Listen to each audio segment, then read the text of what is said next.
OBS is streaming. Here's where everything blows up.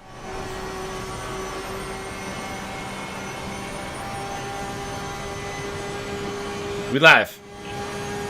Hello, boys and girls. Welcome to the ERA Season 17, Round 2 here at Glen's Watkins. Is that like Johns Hopkins? I think so. I am very attractive, and with me, as always, is the Mike Ciesnilevich of Cubist Impressionism. We've lost connection to the server. Oh my God, he's interrupting me again. No one cares about the server. They're here for me, Michael. I would hope they're here for the server. It's Michael Magus. After my cool fucking deep cut intro that he doesn't even understand. It was the Mike Says the Leverage one. We've used that before. Okay, server appears to have died. No. So hopefully that gets rectified very shortly. No one cares. Everybody's here for me. I am both gratified that the problem is not on my end, but also horrified that the server died. What's everybody's favorite cup of tea out there? Oh, tea questions. Tea questions. Unfortunately, this means I got to reboot the goddamn director tool, which is always a bit annoying. And do you put the milk and sugar in first and then pour the tea, so you don't have to stir it?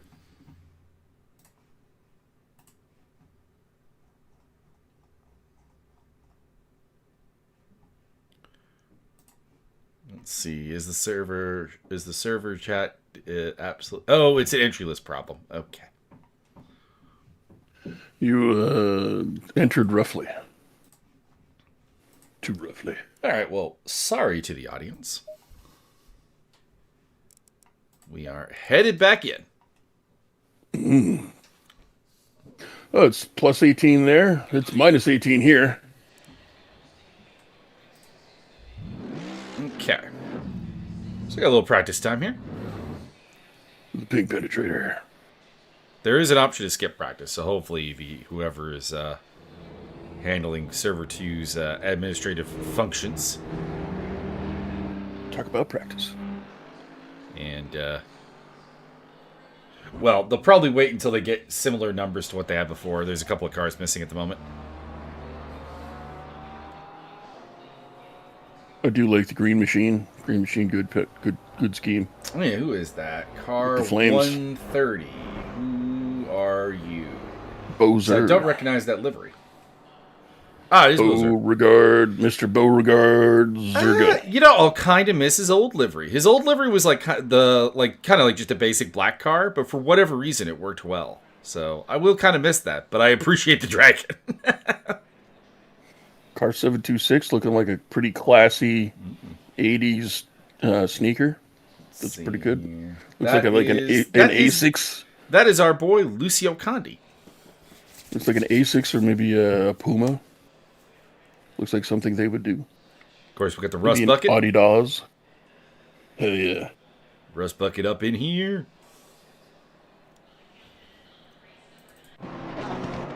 Check out some of the liveries for some of the new faces and the returning faces, like Mr. Roy Cunningham Oilers.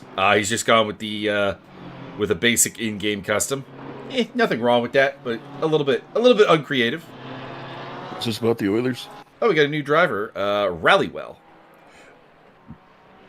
Don't know what the H stands for yet. We'll find out. Horacio. Could be. Could be. That's going to be one of the biggest downgrades of all time. In Spanish, you would be Horacio, and in English, you just Horace. Not good. I respect Horace Grant in this commentary booth. That's true. But on the other side, you've got Hulk Hogan's nephew. Yeah, that's true. That's true. Let's see. We also have the return of Luez. Haven't seen him in a bit. Return of the Mac.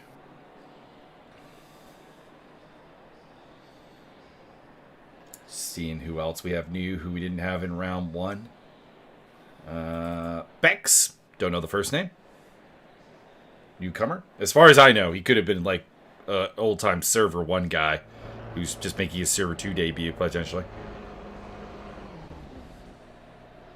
But I have not seen him in my relatively brief time as commentary master of this server.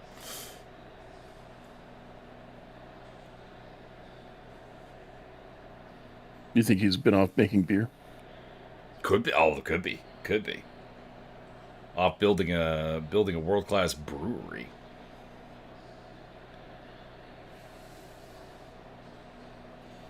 And the Zimmerman. Isn't that the Steven Seagal movie, The Zimmerman? I mean, I wouldn't be surprised if it was a Steven Seagal movie about Zimmerman. Well, the joke is that he made one called Glimmerman. Oh. I don't think I've seen that one. That's the one with DMX. Heard of it. Oh, there was multiple with DMX, isn't there? I think maybe there was 2, maybe 3. I don't think 3, but maybe 2 probably. Steven Seagal loves putting a rapper in his movies. It's the Zimmerman. No one's something. Don't remember the words. God, that's terrible of me. Canadian band and everything.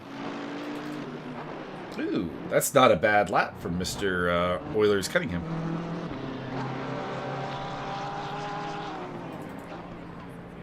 Adrian Marood. All these guys wasting their tires.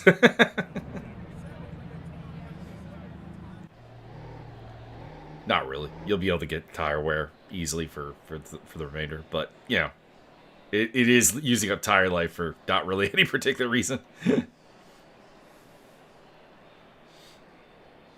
The practice session in Evolution Racing Academy is very much just a formality. Oh, we have Sven Video in the chat. Sven Video killed a radio star? Mm-hmm. The police are looking for him right now.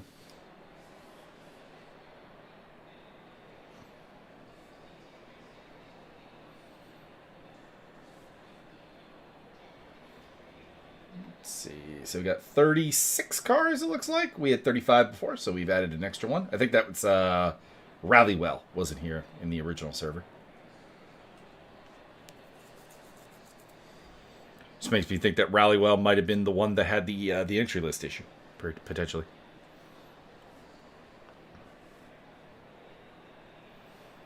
Perhaps password issue? Well, the post said entry list issue, so I think that is more likely our cause of problems. I can sympathize. The entry lists on ACC are very, very anal. Giggity. Okay, who's going to show us around the track? Who's going out first? Once we have that answer, we'll go follow them. Is car 154. I believe that's actually Pat Fortune again. Where are you, 54, Pat? where are you? Where are you, Pat? Yep, it is Pat Fortune. Okay.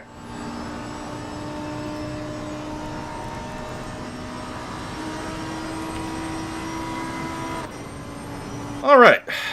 So you know the deal by now. We'll take you through a hot lap on board. Then we'll talk about the standings in the iron category. The iron drivers are the ones with the red backgrounds. The bronze drivers are the ones with the silver backgrounds.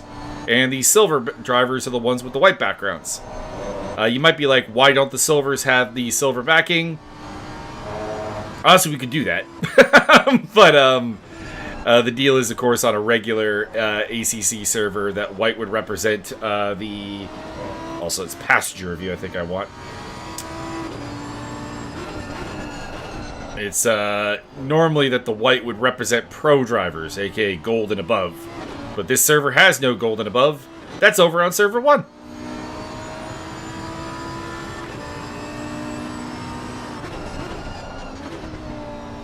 Oh my god, Thomas Wong in chat. Sir, how are you able to steer properly?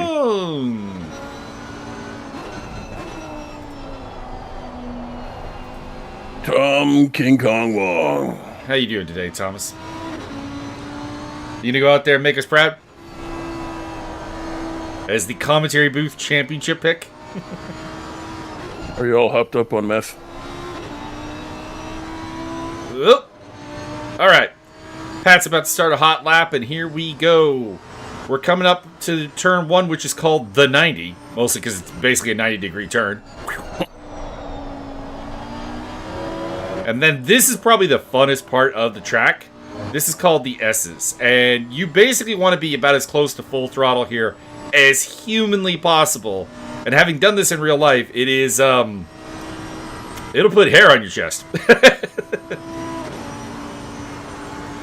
Then we hot up onto the back straight. And next up is this little chicane that they call the inner loop. And where there's an inner loop, there's an outer loop. Next up is the chute. No morbid stories behind any of these names for you today, Byron. Boring. And then we're heading to the toe because, like, let's be honest, this part of the track looks like a boot.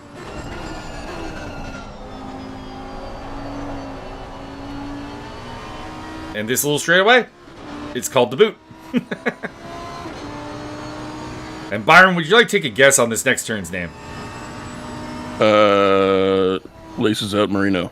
This is the heel. It's Roddy Piper. Nice. Turn 9 doesn't really have a name as far as I know. That was turn 9. It will be referred to as turn 9. And same case with turn 10 and 11 to bring us to the end of the lap. These ones haven't really picked up any like catchy names. But anyways, thanks to Pat Fortune, who should be taking pole here, at least temporarily. That is a lap of Watkins Glen.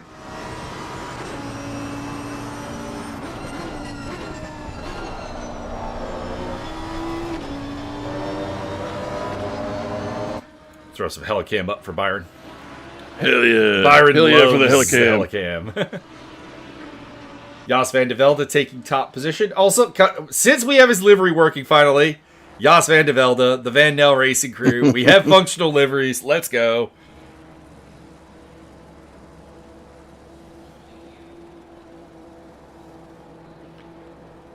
So I did the awesome sim racing test with both DDS on and off. So that might have been how we got the Van Nels working. I will do that from now on. It doesn't take much extra time. But you should still include your DDS files, I think. Anyways, let's talk standings. Now, there's not a lot to talk about in the standings. We're one race into the season, having opened up at Silverstone last week. Dick Post is your championship leader in the iron category. He has 19 points to his name with a win and a pole from Silverstone. Second belongs to Alfie Solomons on 16 points. Then it is Pat Fortune on 14. 12 for Bowser, who has a snazzy new livery that we're going to take a look at here in just a second. Lucas Joubert is on 10, followed by Matthew East on 8. 6 for JJ Zimmerman. 4 for Michael Hazelbrook, who doesn't appear to be here today, unfortunately. Nishan Jalan, who picked up a surprising fastest lap at Silverstone, is on 3 points. And Nathan B is bringing up the rear on 1 point. Well, not the rear. There's a bunch of people on 0. Such as Jos van de Velde, Stipo, Clinton Strobel, Werner Jacobs, Jesse Dykeman, Beefy McBeefcake, who appears to not be here today, and Philip Secker. He, in fact, has already reached his goals. He has achieved his goals. He is Beefcake. And there's the Dragon Car. Hell yeah. Bowser. Let us know, chat. Did you like Bowser's, like, really simplistic livery before, or no? We'll see what the chat thought. But I rather liked it. So I'll kind of miss it, but the dragon is cool. Actually, it's Bowser. I didn't even realize it was Bowser on the top. So, like, specific dragons. Maybe Bo's middle name is like Walter or something. Alfie Solomons with a nice little improvement, but still kind of at the back. He'll want more. And we have newcomer Hobart Rallywell. Rally sufficiently. Let's see.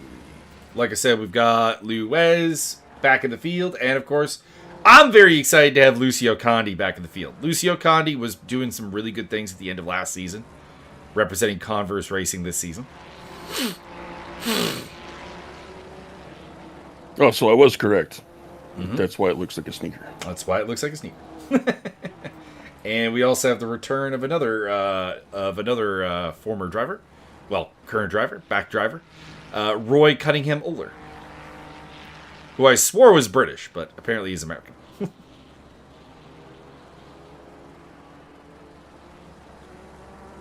Checking out here, we also have D. Hines of the Stunt Possums. After I don't think he was here for Silverstone.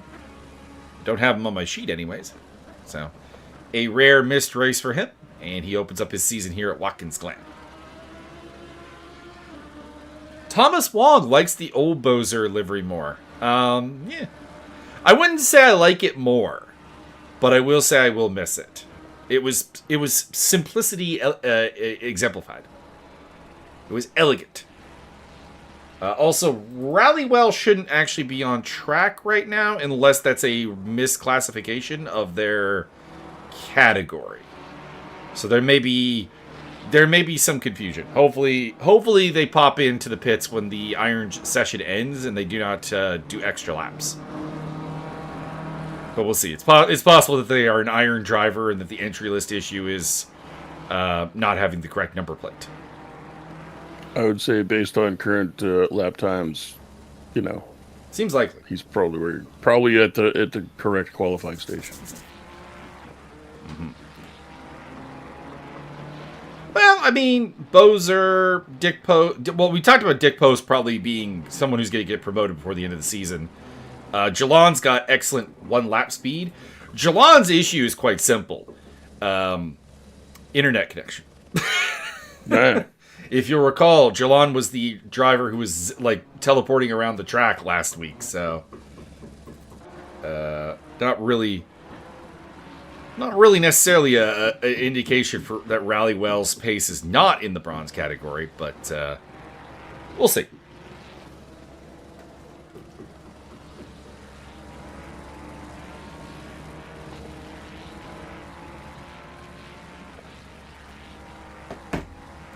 Sorry, I hear a knocking coming from the direction of my door. Made me think the landlord wanted something, but they have not texted me. And they usually do when they require something.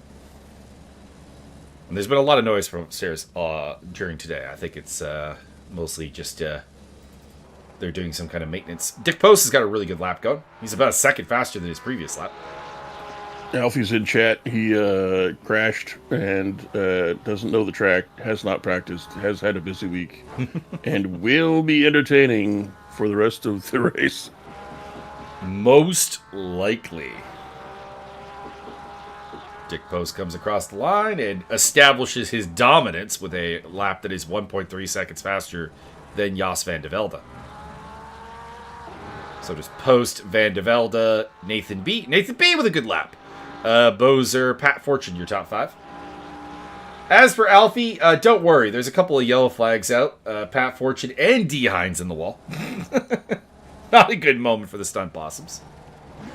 And that is basically the end of the iron qualifying as the bronzes head on track. But they are allowed to finish their current lap. A couple people out there. Nathan B., Lucio Condi, and Hobart Rallywell are all out on track. We'll see what Nathan B. can do. Is SK Telecom. Currently he's on pace to overtake Jos van de Velde for second place.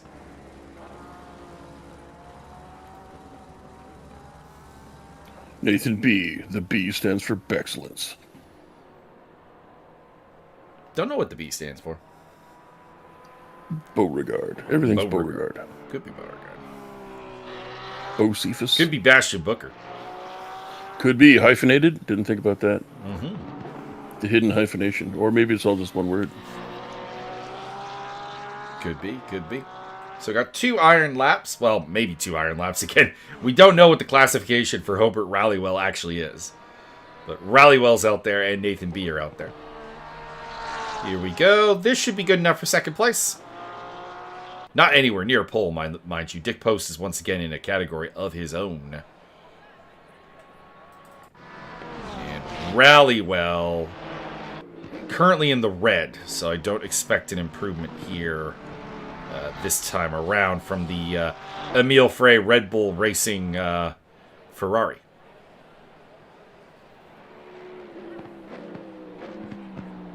Go. All right, who are we picking up here? Let's have a look at Marv Bex, newcomer to the server. Rainbow Racing Team, Aston Martin. Also looks like the first bronze who's going to put an actual lap in. Or not. Or not. I was given wrong information. Please deposit all incorrect information directly into Mike's inbox. All right, bronze championship. Robert Volt leads coming into today with 18 points. David Slater in second place with 16. Isaac Jordan with 14. I don't think I see Dave Slater in the... Oh, no, there he is. He is here. Which is good. There was a little bit of a temper tantrum after the race at Silverstone. I think somewhat legitimate. He did get very much plowed by a lapped car. Or a car in a different category. And I could definitely see being not super happy about it. But good to see him out on track today. Isaac Jordan in third place. Thomas Wong, who had our fastest lap at Silverstone, is in fourth place. Followed by Adrian Marood, Andreas Hansen, Kisho Kamur, Senthi Kamur, Chris Stancer, Mickey Taylor, Brian Mongraw, and Steve Tetley. We got Mr. Bozer in chat. Is the first time he's made a livery before? Okay. So I'm wondering if I was totally correct, and this is his subtle way of saying that you've been pronouncing his name wrong the whole time. Please confirm. Please confirm chat. You are actually Bowser.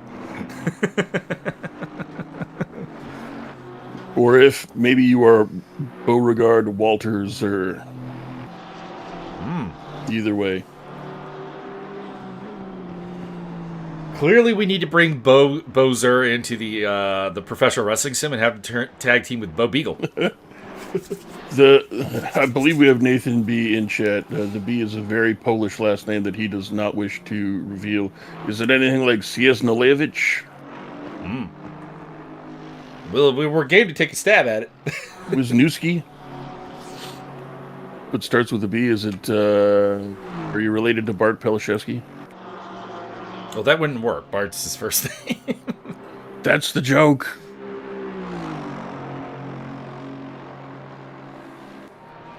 Brian Mongraw currently on pole for the bronze category, although behind Dick Post still. So Dick Post is still leading the way.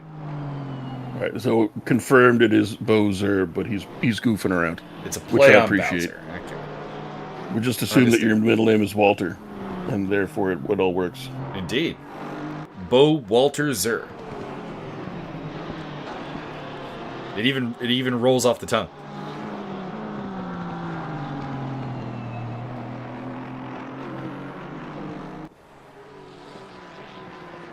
We'll just keep adding to the lore. A lot of people are rocking with like very good laps right now, or at least very big improvements, like high deltas. The highest at the moment is Isaac Jordan. He Bozer does like turtles. Okay. Bozer in the chat with the classic, I like turtles. Sixth quickest for Isaac Jordan. And we also got a second improvement for Idris Cahill in the stunt possum car. Here he comes. Here comes Speed Racer. He's a demon on wheels. Up to fifth place. Have you ever heard the Aphex Twin remix of the Speed Racer theme song? I have not. Andreas Hansen. It's fantastic. Moving up to 18th for Los Patos Hermanos. Andreas is not the fastest driver on over a single lap, but he does have remarkable consistency. So I am looking forward to seeing what he can do today here at Watkins Glen, because consistency is the name of the game. Steve Tetley's got a good lap going on right now. Should punch him into the top 10, without a doubt. About a half second up right now. Steve, Mr. T. Tetley. Steve, I still miss the 8-bit livery. He's progressed. He's now 9-bit. Bring it back. Bring it back. 9.5 bits. Lost a little bit of time there through the boot.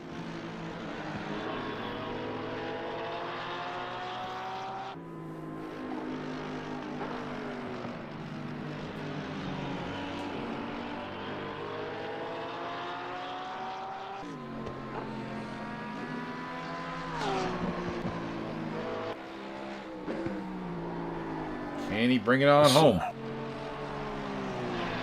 Should threaten the top 5. Maybe. Oh, never mind. Oh, we have Sven's asking about your preferences here on the new Van Nel liveries. Your thoughts. Initial thoughts are I'm just happy to have them working. We'll see what the impression develops over time. They look good. They don't look like there are liveries I look at and instantly fall in love with, and there are liveries I instantly hate. These are neither. I would have to go with these are neither of those two things. I don't remember which ones they are, so I don't have thoughts yet. We can have a look at one when there's. I'll shout out when we're looking at one. Excellent. Is it the? I saw one. Somebody had an orange and purple car. No, that's not that. I thought that one was good looking. Dave Slater up into 3rd place. David A.C. Slater. Is there a Van Nel currently out on the track? Not really. They're not really represented in the bronze category. They're like all silvers and irons. Isaac Jordan. Is it the Van Nelk boys? Ram Racing. They got a ranch. Isaac is using one of the just official liveries from the actual series. So this is not his creation. 404 livery not found. Currently up about 0.6 of a second. So threatening the top 5 with this lap if he can keep it together. And he'll have one more after this before the bronzes have to pull off the track and let the silvers have their day. Isaac Jordan, 3rd quickest. All right, who's on a good one? Garrett Viviers. Looks like we do have another broken livery. Darn it. Jägermaster Rensport 2023. You are not in my files as you go 8th quickest. Chris Stancer in the Creamsicle. This livery may grow on me over time, but honestly, I don't generally like to harsh on people's buzz when it comes to liveries. You like it, that's all that matters. But Chris, I'm gonna say it, your liveries have gotten worse every season. Me and Chris do not share an aesthetic similarity. Tomas with the Gulf Oil. Or at least Gulf Oil adjacent. And it's the Garage 59 Gulf Oil car. He is running about 0.8 faster right now. Could be as high as 3rd place if he keeps this together. Probably doesn't really have the ability to take Mongrand's pole and doesn't really have a threat on Dick Post.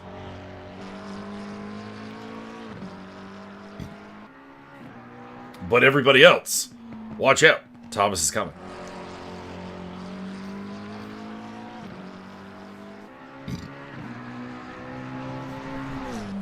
We'll probably see plenty of the Van Nel race liveries once the silvers take to the track, because they have a couple of guys in that category. Tristan Akalo and Sven van de Velde. So I think we'll see a fair bit. We'll see a fair bit. Yep, Thomas Juan goes 3rd quickest. Idris Cahill has a lap going, but it's not much of an improvement. He's up about 1/10 right now. Might be able to slip past Viviers into 9th place, maybe? Nope. 10th place it will be. And the silvers are deployed. Also, no lap times for Matthew East or Rose Jardine. They will have to start at the back. Oh, Thomas Boris is here today. What do we got this year, Thomas? I liked last year's better, but this is cool. This is cool. The flaming hot Cheetos are acceptable. Purple People Eater deployed. I enjoyed his super colorful yellow livery last season, but this is also nice. Good old cheese toes. Oh, while we're at it, let's get the Van Nel out there. Here is the Van Nel racing livery. I like the color. Yeah, the color's nice. I like the shading. It does look like one of the Los Patos Hermanos liveries, which kind of docks it a little bit. Wow. All art's derivative, Michael. I'm just saying. If you got something very similar out on track. You ain't got no fried chicken on there. Not all the Los Patos Hermanos have fried chicken.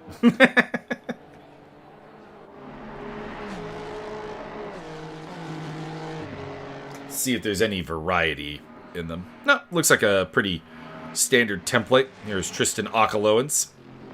No orange in the back of that one. Tristan Octagon Akaloan. I'll give them a thumbs up over the prior Van Nel variant. I'll say that much. I'm a sucker for green. I do, me myself as well. I like the green, and I like the shade of orange that they put with the green. It's very nice. Mm-hmm. Championship standings at the moment in the silver category. Tristan Akaloan had the clean sweep, fastest lap, race win, and pole at Silverstone. He leads the way. Sven van der Velde in second place on 16 points, followed by the Rust Bucket Richard Oaks on 14. Bearded X Badass, who I don't think I see on the server. So he appears to be absent today. But he comes in today fourth place, followed by James Wheel, L. Perry, Matt Gale, Ron Morley, and Dennis Hook. Oh, and Max Cruz. Everybody else did not score any points at Silverstone.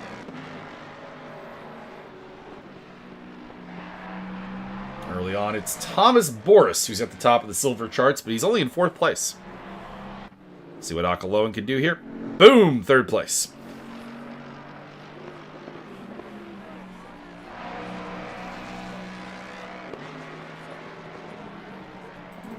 Best one going right now is L. Perry in the Stealth Bomber. Is this L. Perry's year, finally? We'll see if Japanese ingenuity can triumph once again. Although this season we do have a lot of Hondas in the field, which makes me think that the I haven't touched a Honda in a hot second, but maybe it's a little bit more BOP friendly now. Could be.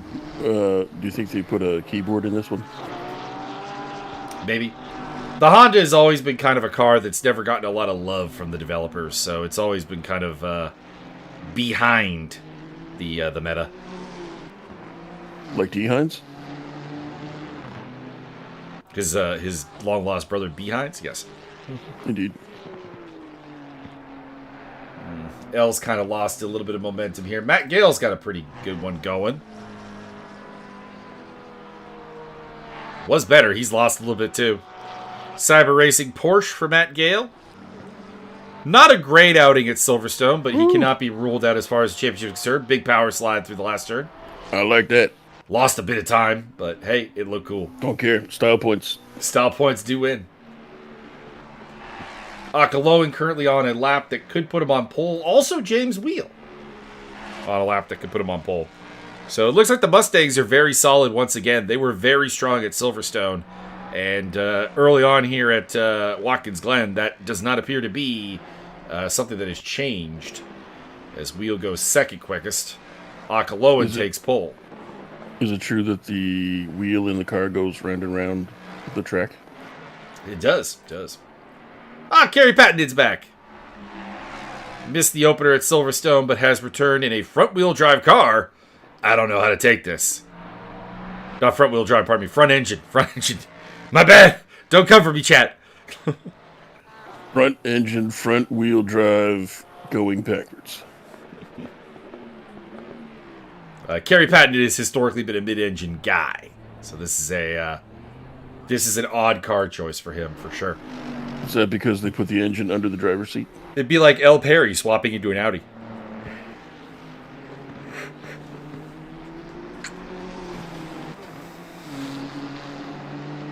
Only in reverse.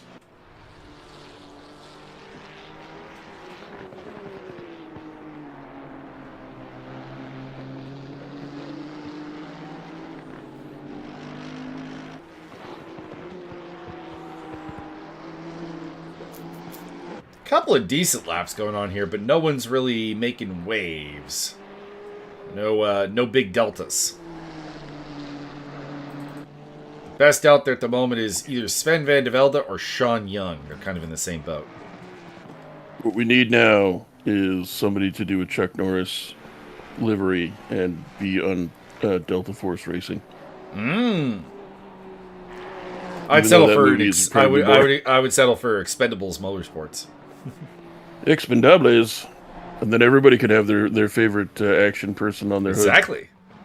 Could have an Antonio Banderas car, a Jason Statham car, Sylvester Stallone, Dolph Lundgren, Randy Couture,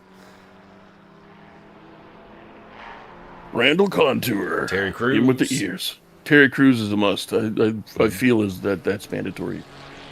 Jet Li, Arnold Schwarzenegger. You gotta remember this shit around Christmas.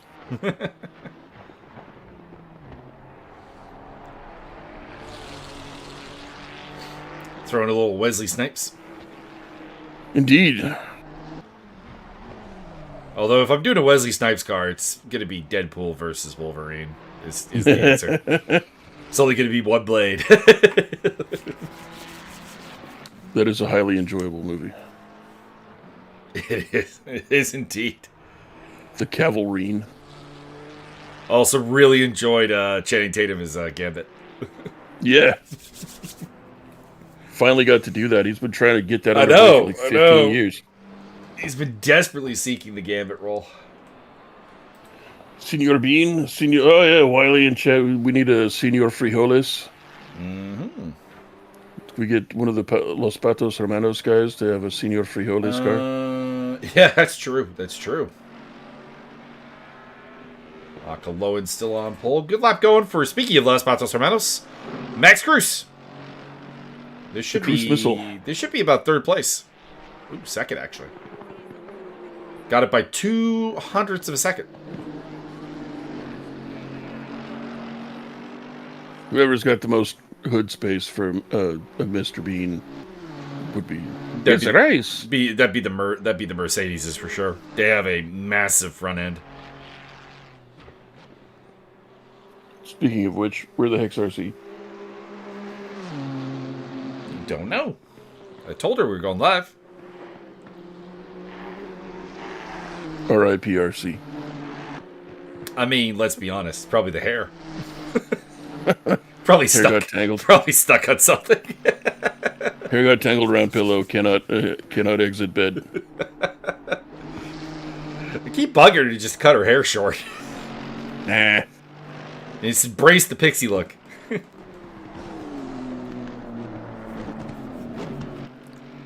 For those who do not know, RC Gingerbach, who's usually in our chat, aka RC, has hair that might as well be sentient. It eats things.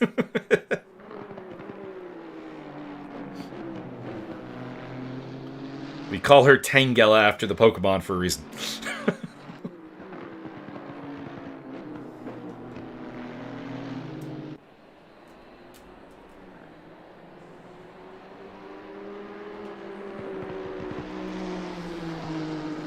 Qualifying is over. The disqualifying now begins. Well, if you're on a current lap, you can still finish it, but El Perry's about the last person who's going to get anything done here, and this should move him up a couple of spots to 11th place.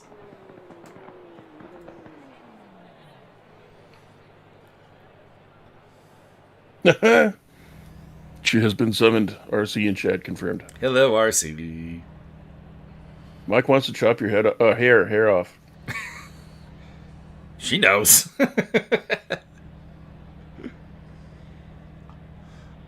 All right, we'll wait for the server to roll over, and then we'll, as per usual, give you the rundown of the overall grid. Our pole sitters per category are Tristan Akaloan.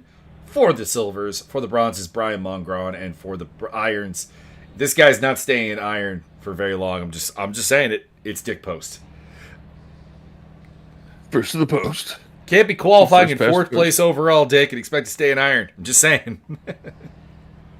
Just sandbag a little bit. You gotta at least pretend that you stink.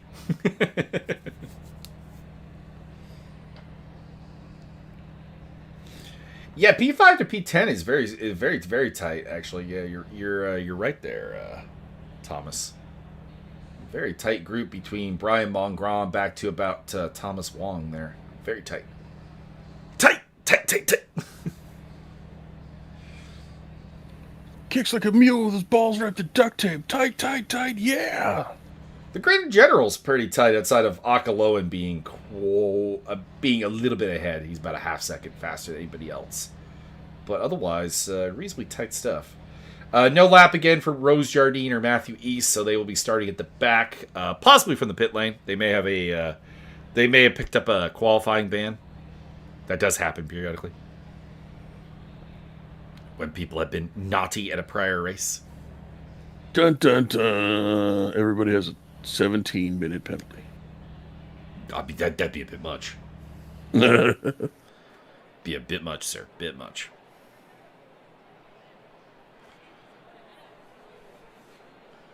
Alrighty then.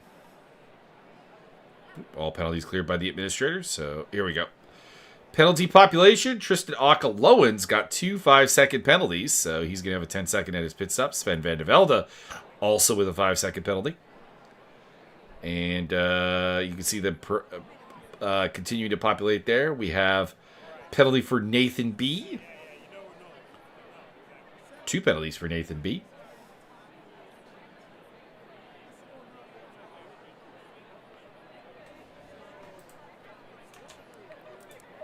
You know what I bet it is? Nathan's last name's probably like Beelzebub or something.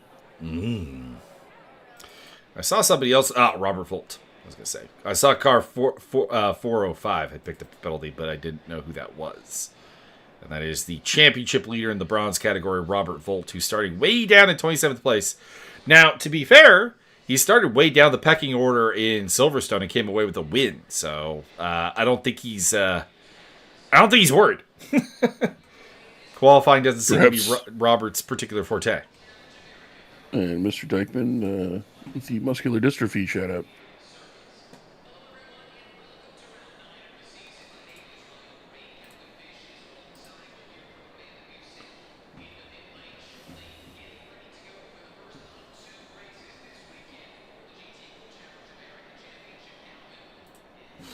Update my spreadsheet while we have a moment. Which one? The one that's relevant to this race. I don't believe that. We have the same pole sitters as last race, actually. All the way down. All 3 are the same.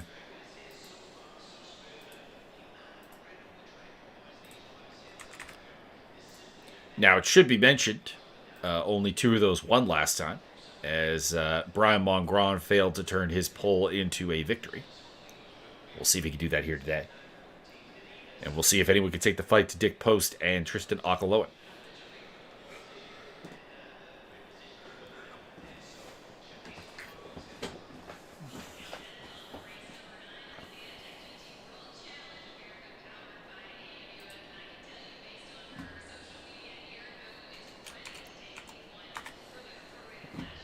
Also getting the cars for the guys that I did not manage to get from race 1 as to what they're driving.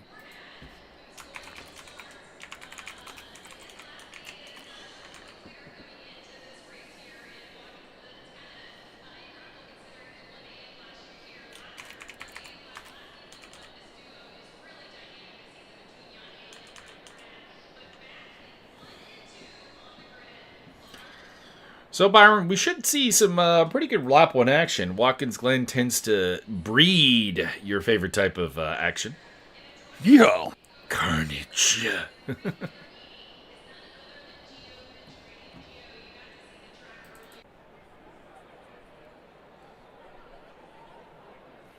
think the people upstairs are running the vacuum cleaner. Would love to give you guys the grid walk now, but there is no good camera for it, so I kind of have to wait for the formation lap. Perp walk.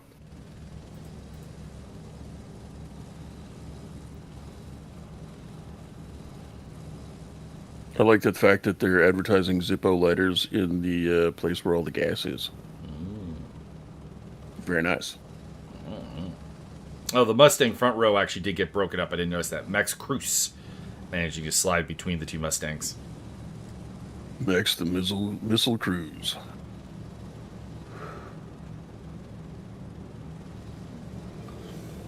All right, let's get this going. Anyways, on the pole position for the second race in a row, I'm just kind of waiting for the camera to stop being from the front. Hey, help me out here, camera guy.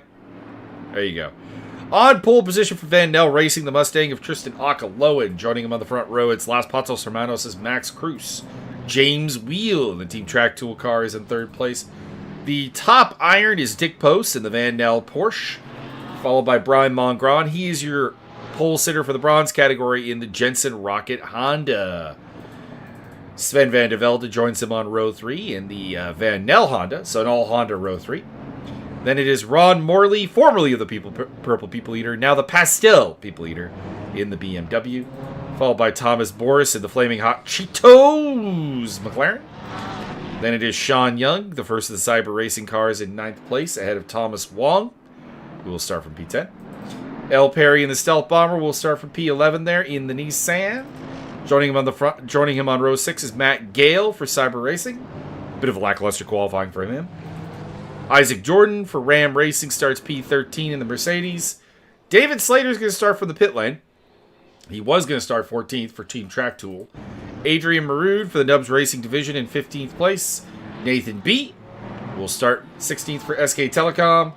The Aston Martin of Marv Becks for the Rainbow Racing Team, joined by Kerry Patton in the Team Track Tool Mustang.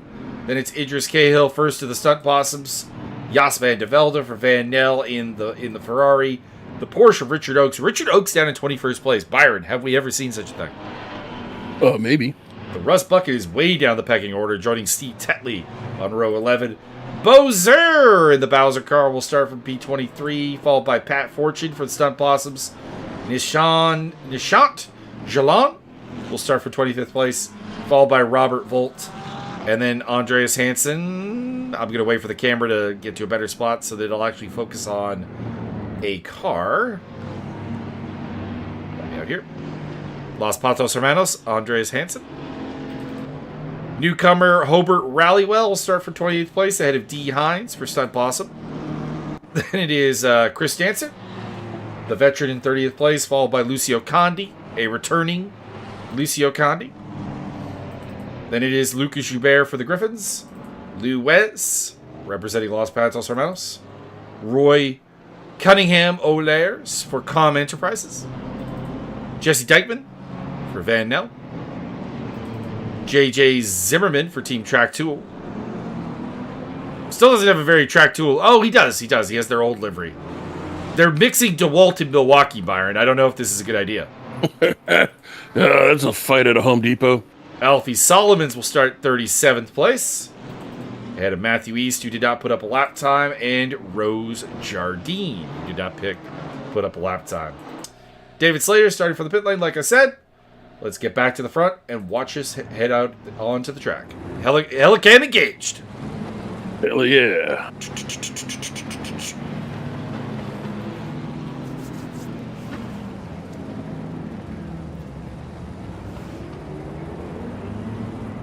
Akaloan and Cruz, the front row.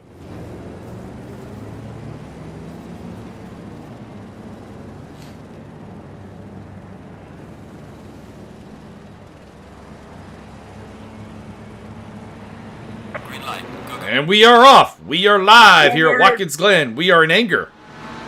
Oh my god. I can't take the suspense. Heading down to turn 1, the 90. And it will be Akaloan still leading the way from Cruz and James Wheel. No change of position there as of yet. Swap us into broadcast camp. Not seeing any yellow flags out there. Doesn't mean that there wasn't any carnage, to be clear. But the top three have gotten away in order. Dick Post still 4th place. Sven van de Velde is up to 5th place, having overtaken Brian Mongron. And whoa, that is Dick Post taking a wrong turn at Albuquerque. Thanks. And tumbling down the order. Looks like he caused a bit of a pileup, too. So it's Akaloan from Cruz Wheel. 3rd place for... or 4th place for Sven van der Velde, and that is Brian Mongron in 5th, followed by Sean Young, who's quite a ways back There's a weird gap that's opened up between 5th and 6th place as Brian Mongron is in the wall, and what happened to him? I feel like this is going to be self-indulgence from the Canadian. Yup. Mindless. Yup. Can't blame anyone but himself on that one. Please cue up comedic cartoon sound. El Perry's had an excellent start. He's up to 6th place in the Nissan, followed by Isaac Jordan, Nathan B., Adrian Marood, and Garrett Viviers, your top 10. Richard Oakes is flying. Byron, we were talking about Richard Oakes starting for 21st place. Look where he is. I mean, you were the one talking shit. I mean, he's up in 10th place. Never disrespect the Rust Bucket. Sanity. The Rust Bucket has made it through. But did he get rusty to make it happen? He was rust bagging. Looking to get down the inside of Garrett Viviers. Nothing doing at the moment. Kerry Patton is on his tail. Followed by Marv Becks and Steve Tetley. Tetley's also come through the grid with him. So it looks like Oakes and Tetley have done a little tag team action. A little shake and bake.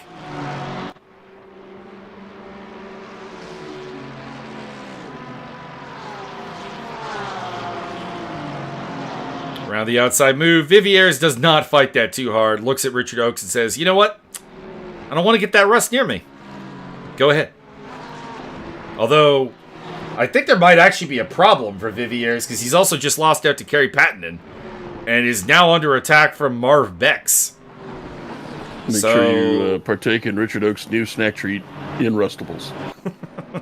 So the South African is tumbling through the field right now. See if he can right the ship.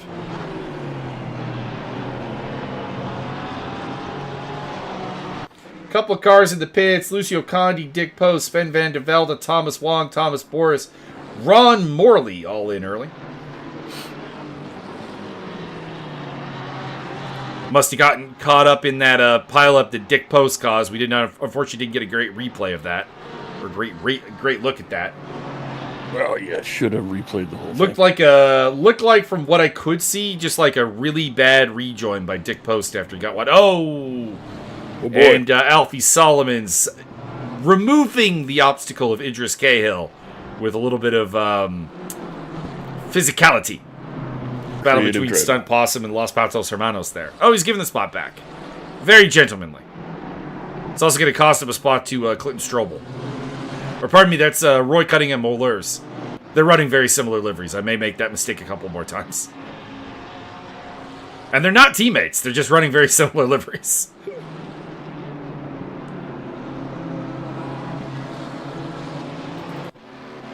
Adrian Marood looking at the Iron Leader, Nathan B. Also, did not have on my bingo card Nathan B leading the Iron class this early in the race. Nice save by the SK Telecom car. What's this about, Comstar? SK Telecom, not Comstar. Wrong universe. SKS Telecom. Marood will get through, as does Richard Oakes. Rust Bucket through. Viviers has gotten back past Kerry Patton, so that's good news for him. Richard's just going to draft his way all the way to the front. We have pit stops for Idris Cahill, and Dick Post has been in here for quite some time. So there's something probably seemingly quite wrong with that car. Interesting note, Ron Morley and Thomas Boris, who both came into the pits, have left the pits, but they have not served their pit stop. So, did not take the opportunity to do the mandatory pit stop. Maybe doesn't feel like they can take the tires that deep into the race. Meantime, it is Akalone up front, and he is pulling away. Viviers is next up to try their luck against the Iron Leader, Nathan B. This is for 9th place overall. Viviers running in 3rd place in the bronze category. Behind... Whoa! Questionable? Also, Isaac Jordan sideways. What happened to Isaac Jordan? As the Ram racing car is sideways. And self-inflicted. Whee! He's going to get hit by something. I saw his bonnet open. There it is. Whoa. Where Kerry patting and destroying him. And destroying himself. I would make fun of Kerry for that. But I think he paid the price. Kerry, very obviously colorblind. That was bad, Kerry. That was not great. But you paid the price. I'm not gonna harp on you too much. Cunningham Oler on the tail of Pat Fortune here. Battle for 25th place. And that is Rallywell off the track. Rallywell going with his name there and thinking this is a rally. It is not. And gets nudged wide by J.J. Zimmerman. Opens the door for Andres Hansen, who overtakes Zimmerman. Zimmerman now under pressure from Lou Wez, as well as Lucas Joubert. Get him, Luthez. Yellow flag for Jesse Dykeman. Going very slowly. What happened to him? It looks like it was more than 15 seconds ago, unfortunately. Well, there's a problem. He's only got 2 exhaust ports. I mean, you need a lot more than that. It's restricting airflow. That is the standard number, sir. Need at least 5. And have him coming straight up out of the hood. All right, Vivier is now on the tail of Marv Bex. I'm not going to lie. I've seen a little bit of Garrett Vivier today. Garrett's a good driver. Don't get me wrong. Don't take this the wrong way. But today, Garrett's a little messy. Oh, boy. And he kind of plows his way past Marv Bex. Bex is not happy. But if I'm not tremendously mistaken, I think this is going to be on Bex. So up on the inside. Oh, no. I take it back. Watching it live, it looked like Bex kind of turned in on him, but nope. He hit the curb and went over it a little bit. Bex is retaking the spot. So Vivier is maybe giving that back while we were on replay. Tippy. Garrett does look a little... Garrett's driving a little perturbed today. A little aggressive. Meantime, checking out Bozer as he trails Deshaun Jalon. Jalon's having a good race. It's much better than last time. If you remember, Jalon was the driver who, number 1, had lag issues the whole race. And number 2 was down a lap, like 3 laps into the race. So... Well, I mean, I think the easy fix for that is don't watch Netflix while you're driving. that would help. Don't watch Drive to Survive while driving to survive.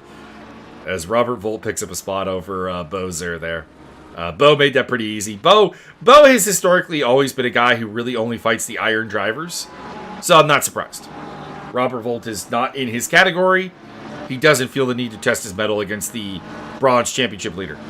Who, by the way, has worked his way up into 5th in class. It's Marood, Bex, Viviers, and Tetley ahead of him. Andres Hansen making a move for Los Patos Hermanos. Moving up into 22nd place for the Swede.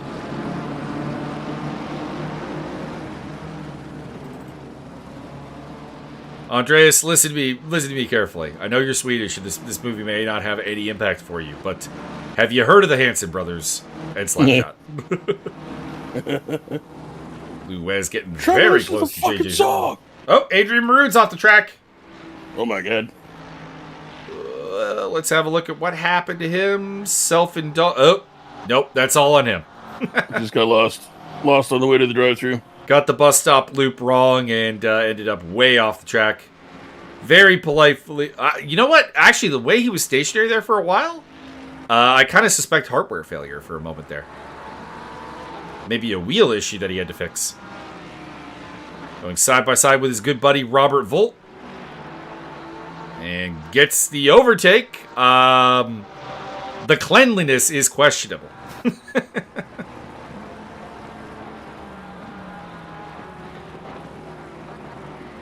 Steve Tetley also going through. Nope, Volt retakes the spot from Tetley. Bozer getting a front row seat to this, as well as Thomas Wong. Should be mentioned, Wong is down a lap, having pitted very, very early on in the race. Jesse Dykeman's into the pits. Not really sure why he's getting a yellow flag. Oh, it's because he's not in his pit stall. That's weird. Getting the big wobbly jello flag. Viviere's on the tail of, again, Iron Leader Nathan B. Matt Gale in behind. We haven't seen a lot of Matt Gale, so he is coming forward through the field. He is in the top 10, and he would like a lot more.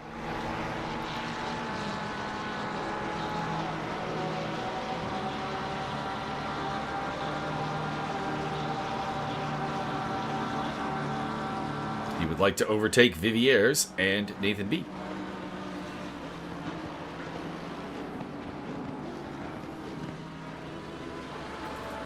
Meantime, at the front, it's the Van Nile car of Tristan Akaloan continuing to lead the way. James Wheel making it a 1-2 for Mustang, or for Ford, having overtaken Max Cruz. Cruz runs in third. Sean Young having a great race up into fourth place ahead of the stealth bomber of El Perry. Richard Oakes, Marv Becks, the bronze leader. Nathan B, the iron leader. Garrett Vivieres, and Matt Gale, your top 10. Nathan do be the iron leader. But he has a 10-second penalty, so he will never survive. He does. He does. And there goes Vivieres through on Nathan B. And also going through is Matt Gale. Is Tristan trying to get 18 seconds ahead so that then he can serve that penalty with no penalty? I mean, he would probably love if he could get 18 seconds ahead. I'm not going to lie.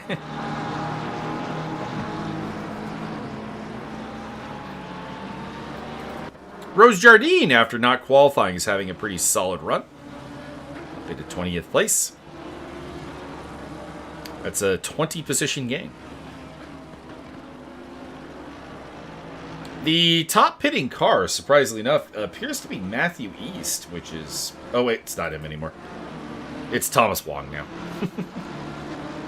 So Thomas Wong, the... Oh, Kerry Patton picking up a stop-go penalty. Also did not serve as mandatory pit stop. Couple of guys not doing that. Do we need a revisor course on etiquette of how to actually clear a pit stop? I'm surprised Isaac Jordan didn't pit. He is running around with a broken bonnet. It is partially open. And you can see it there, but it doesn't seem to be overly impacting him as he overtakes D. Hines for 16th place. Runs a little wide, though. Wow, now we're body shaming cars. It runs a little wide, sir. Not commenting on the actual width of the car. Hurtful. I thought we were better than this. But then again, I'm not shocked if we're not, and not really that disappointed. Shocked and appalled. Not really shocked. Indeed. Not really appalled either. Not so much.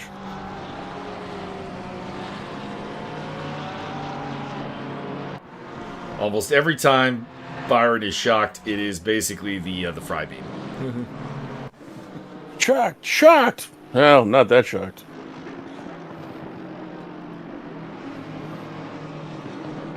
Hobart Rallywell in his or her first outing, or they. We'll go with that. Steve.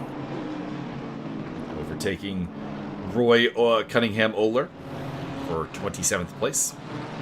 Trailing David Slater in the track tool car. And behind them, it's Lou Wez in the Los Patos Hermanos machine. Also, one of the Van Nile cars is on their tail. Not battling for position. That is Sven van der Velde, who has pitted and is trying to make his way back through the laps that he lost well in the pit lane. Oh, Isaac is finally in the pits. Gary Patton is so penalized, it's not even a number anymore. Yellow flag for Rallywell. What happened here? Just gets a little too much curb. Too enthusiastic around the curb? A little bit. Ended up in the wall. Zimmerman and Mongron are off. Let's see here. Oh, I think Mongron's going to do something silly. Let's see. Silly Haw. Nope. Oh, not Silly Haw. I apologize, Brian. I apologize. That was Zimmerman losing control of the car. I felt a dive bomb coming on. I was wrong.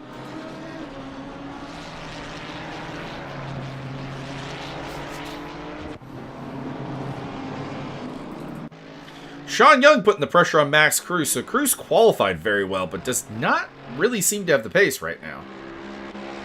His last lap was a 46.587, which is pretty slow for the top end of the grid. D. Hines also off the... Oh, heading into the pit lane. Never mind. False alarm. Nothing to see here.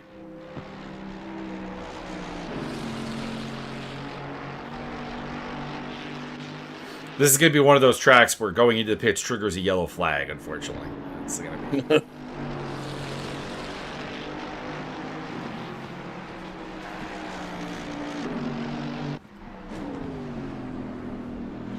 Seems like the spectator tool kind of has a bit of a slightly different view of the track limits than the game has.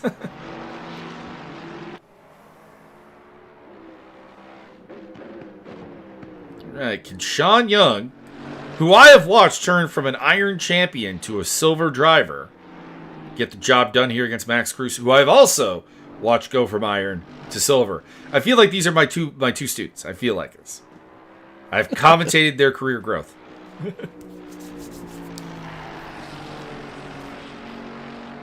Now, Sean, if I'm not mistaken, had a well-established sim racing career before I started commentating. But Max, I think, was kind of new to sim racing when I started commentating, so kind of applicable in that case. In the background is the lapped car of Isaac Jordan. He's done his pit stop. These guys haven't. And he also had a Kerry patented assisted front end makeover.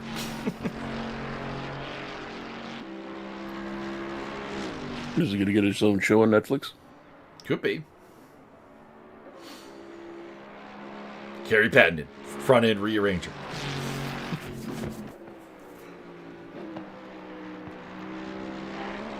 Snake eyes for the drive guy. Saving Private Jordan, the nose shop.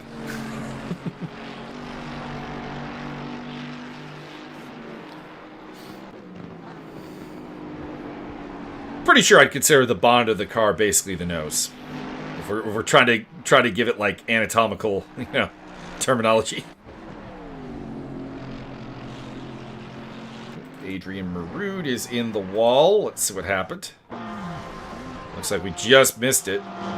That did not look like that wasn't assisted. There's a car off on the side there. I'm not sure whom it is, but it looks like that is the aftermath of an accident with a blue flag car. Unfortunate. I know after Silverstone there was a lot of discussion about blue flag behavior, and also I'm not sure what's with the fuzzy camera here. Come on, camera, find the focus. Thank you. Too much loop. Sven van der Velde is in the pits for a second time, so I think it was Sven. And in the meantime, Marood's car is not doing well right now. As he collects Brian Mongron and then Hobart Rallywell.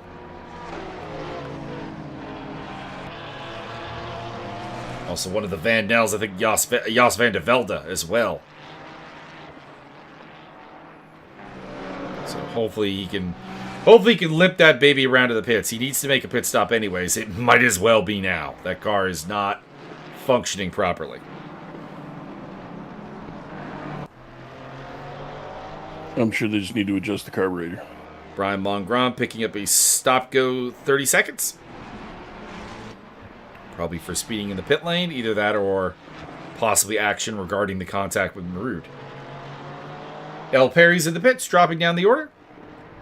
We'll see where he comes out. He should come out at the front of the pit-stopped cars, which if I'm not mistaken is Thomas Wong. Oh, no, it's not Thomas Wong. D. Hines has somehow jumped to the head of the pit stop queue. What the hell happened? Hacks. He's using wall hacks. Let's see. Can Perry get out ahead of him? Looking for D. Hines, the 976 car. And yes, he will. So L. Perry is now officially the top man. Top driver to have made a pit stop. Chop guys.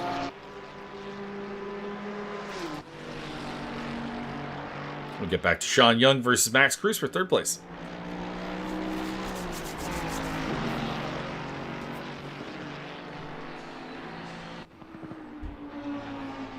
It's been rough out there today. This has been a rough race. Watkins Glen tends to be that way. But we've only lost one car, so that's solid. Everybody knows you just put them in the wall. Although, today, a lot of people putting themselves in the wall, which is rather considerate. Rather considerate to Byron's needs. I mean, nobody has to go out of their way to do it. You just like, oh, please allow me. Allow me. Allow me to handle this. It's like a CFL practice.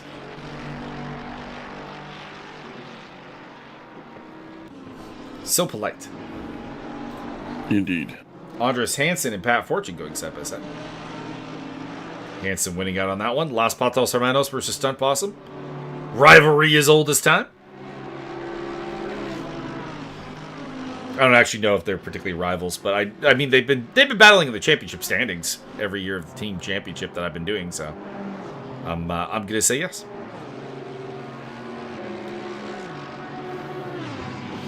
Deshant Jalon, Lucio Condi, Adrian Marood in the pits.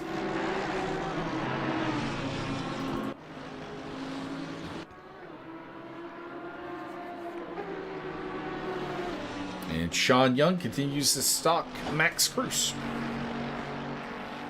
In pretty much the closest battle on track right now.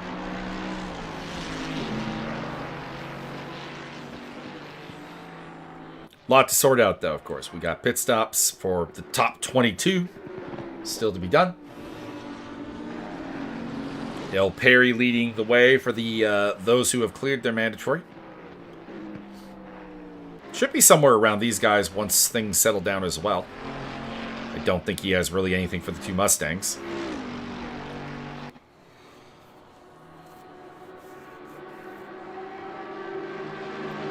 And Richard Oakes is up to 5th place, having started in 21st. Some of that is pit assisted, though. But he was in the top 10 very legitimately. Incredibly legitimately.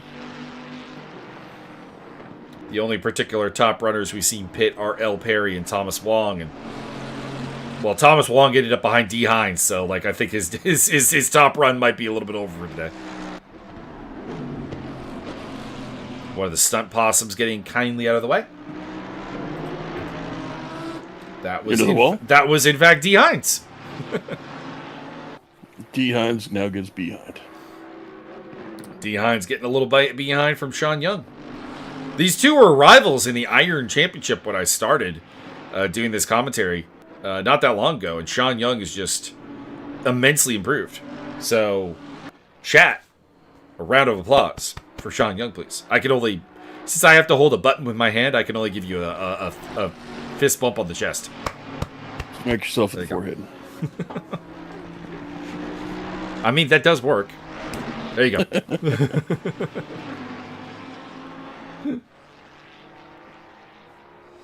Palm striked my forehead. There you go. Schmuck.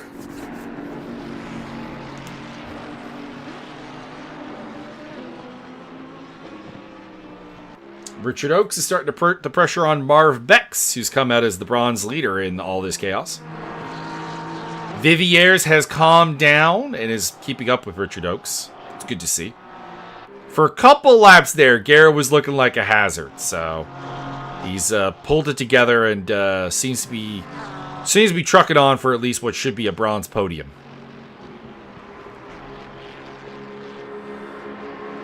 Do they like cast it in bronze? They could cast it in bronze, I suppose. Do they just dump molten bronze? We got a three-way fight here between Roy Cunningham Oler, as well as El Perry and Hobart Rallywell.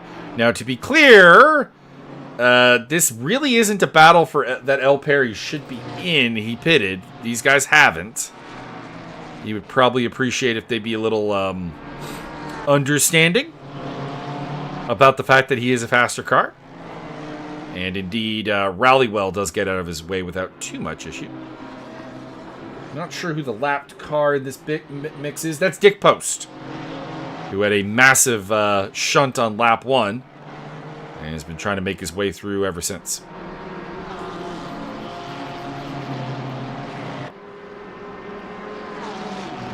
Gets his lap back on Roy Cunningham Moller. Or pardon me, not Roy Cunningham Moller. It's Rallywell. I had Rallywell and Cunningham Moller mixed up. My bad. I apologize. Sounds like a law firm to me.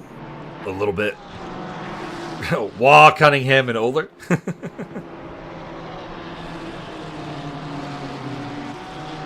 Pit stop for Sean Young. Also, signs you're watching AI content about hockey when Patrick Roy is the pronunciation instead of Patrick Wow. If it says Patty Roy, it's probably live content. If it's Patrick Roy, you're probably in the wrong place. Yep. Viviers and Oaks continue to stalk Bex. This is now for 4th place. Although, again, once the pit stops sorted out, it will probably be a little bit further down the pecking order. Nathan B. also in the pits, as well as Robert Volt.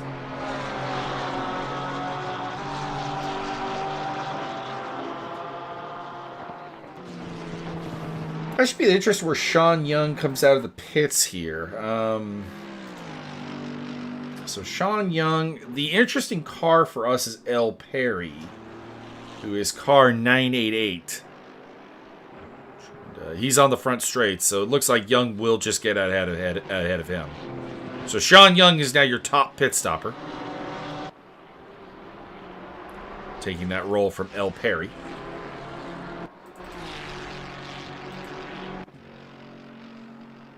B and Volt are still in the pits, so dropping down the order a little bit.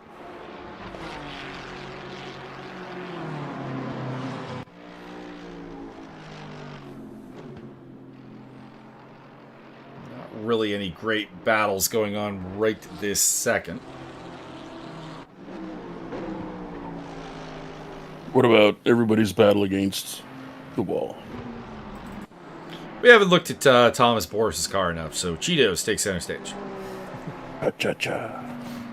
Not having a good day. He's not actually cleared his mandatory pit stop, and he's running in 38th place. That's that feels bad. I've been where you are, Thomas. It does not feel good, but you're soldiering on, and I appreciate that.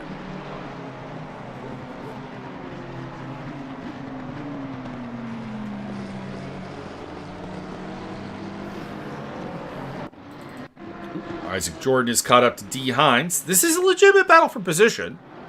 They both pitted. It's Maroon in the background. Oh, God, Isaac. Isaac's like, Byron hasn't seen someone put themselves in the wall in a bit. Let me take care of that. It's been a couple of minutes of going through withdrawal. Well, you should thank Isaac. He takes your addiction very seriously. Lucas Joubert and Andreas Hansen are in the pits, as well as our boy Alfie Solomons. Alfredo Salamanca. He's heading on into the pit lane to check on his rum distillery.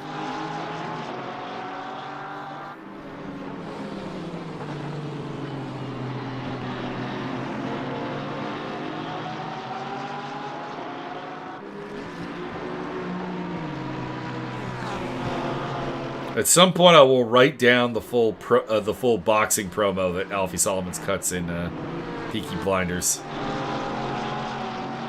and read it out on broadcast as Richard Oakes dives into the pit lane. Also in is Max Cruz. Now, I am very interested to see where these guys, as well as Matt Gale, come out in relation to Sean Young, who is the highest ranking driver who's actually pitted.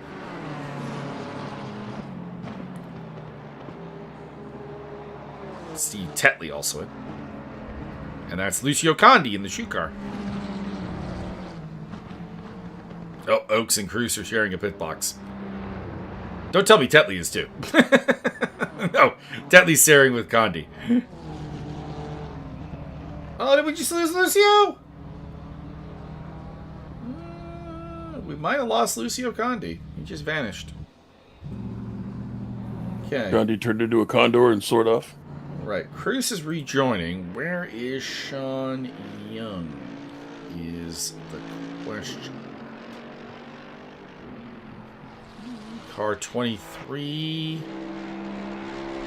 is coming up quite a bit behind him, actually. Okay. So Cruz is now your top pit stopper. Race leader Tristan Akaloan's in, as is James Wheel, so he will not lead a lap. Idris Cahill coming in behind them. So Marbex, if you stay out, you will lead a lap. We'll see if he does.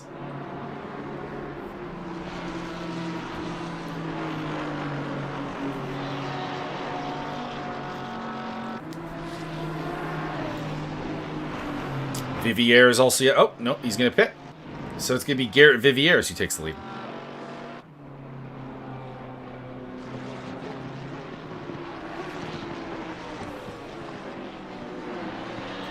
See if Bozer pits. Bo's in.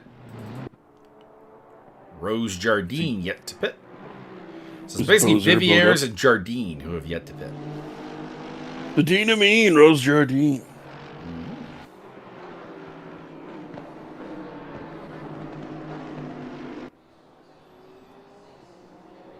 Patton in, Rallywell in, Wes in. Looks like this is the moment.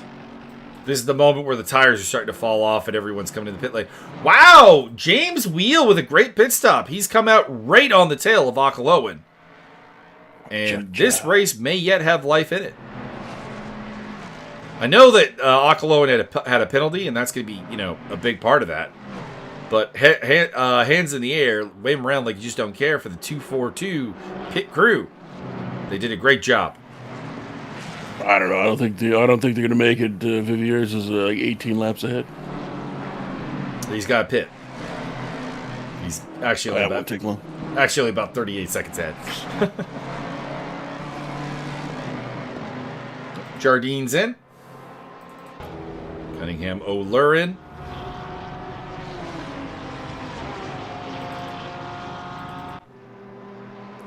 Boris still has to serve a mandatory pit stop. He's way down the pecking order. Stop goes for Rallywell and for Solomons.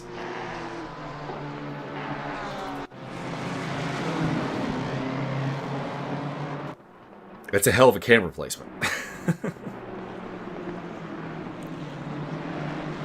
So the battle for the effective lead, along with Idris Cahill and Lou Wes, making their way through this section of the track. That's Matthew East. They're coming up to lap in the orange BMW.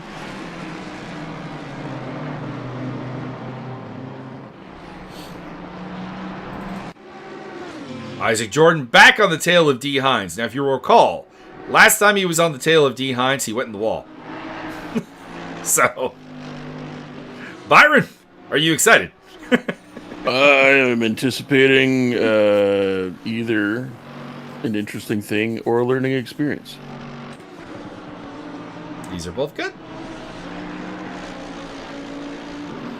Viviers is in the pits, so the lead is surrendered back to Akaloan with Wheel on his tail.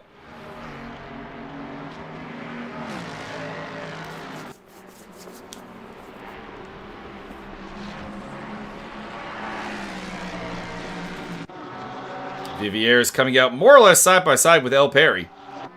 Also Richard Oakes in the mix. So he's jumped Oakes, which is good. So quick top fives in each respective class. In the silver class is Akaloan, Wheel, Cruz, Young, and Perry. In the bronze category it is Bex, Viviers, Tetley, Volt, and Stancer up at the top five. Congratulations, Chris Stancer. In the irons, it is Bo Zer, Nathan B., Pat Fortune, D. Hines, and Lucas Joubert. Got a cheering section for Sean Young in chat. Indeed. So Sean, you better do better, or else. He's in 4th place. He's doing great. 4th place? That's like worst place ever. Lucas Joubert battling with Rose Jardine.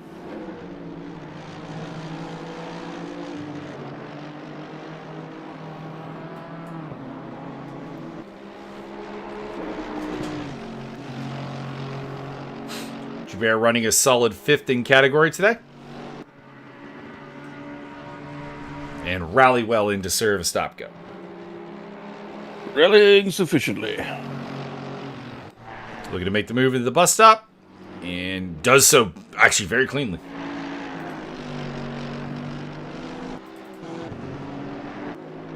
Jardine triggered a yellow flag, so I wanted to check in, but it appears that just maybe a little squiggle, little power slide. Yellow flag, that's for P-brakes, right? That is for caution. Well, I mean, should exhibit a little bit of caution when taking a P-brake, I especially mean, a around P-brake gasoline. might cause a caution. I will say that. Depends on how aggressive the peeing is.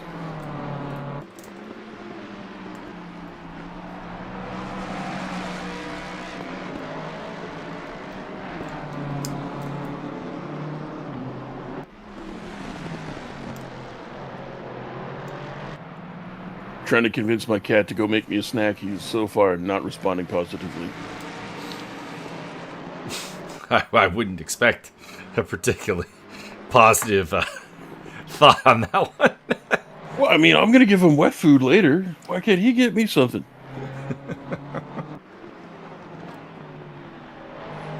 As it stands, Byron, Okalowing could leave today with a perfect score of 40 points. Oh my god. He is sitting on fastest lap, pole position, and currently leads the race, and did it in Silverstone as well.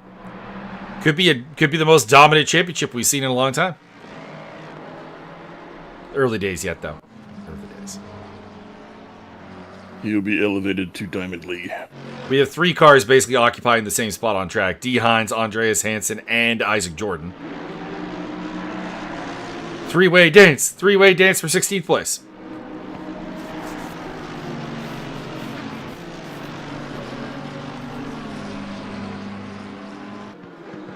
Pretty important. Jordan and Hansen are battling over, what is that? 1, 2, 3, 4. 5th place in the bronze division. D. Hines is running a comfortable 4th place in iron.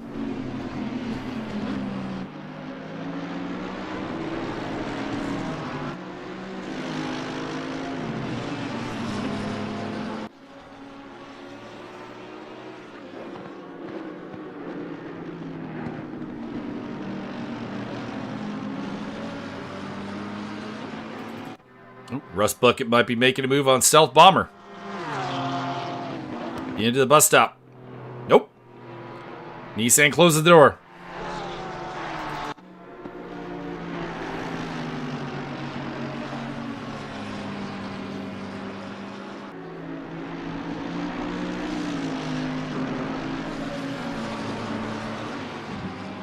Andres Hansen's turn signal is apparently locked on at the moment. I like it. An eventual around-the-world turn. I think he's trying to turn right. Ironically, we're in a section of right-hand turns. Anyways, does overtake Isaac Jordan for what is 5th place in the bronze category.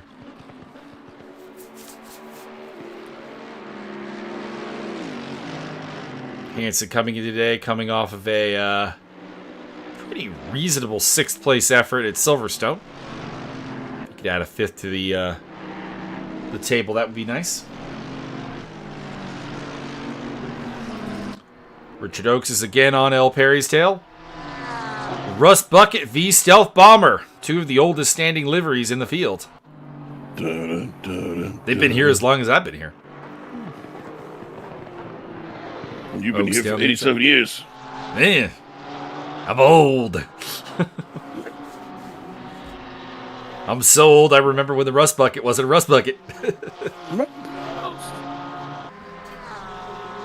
That's not true. Oh, it was a Rust Bucket when I got here.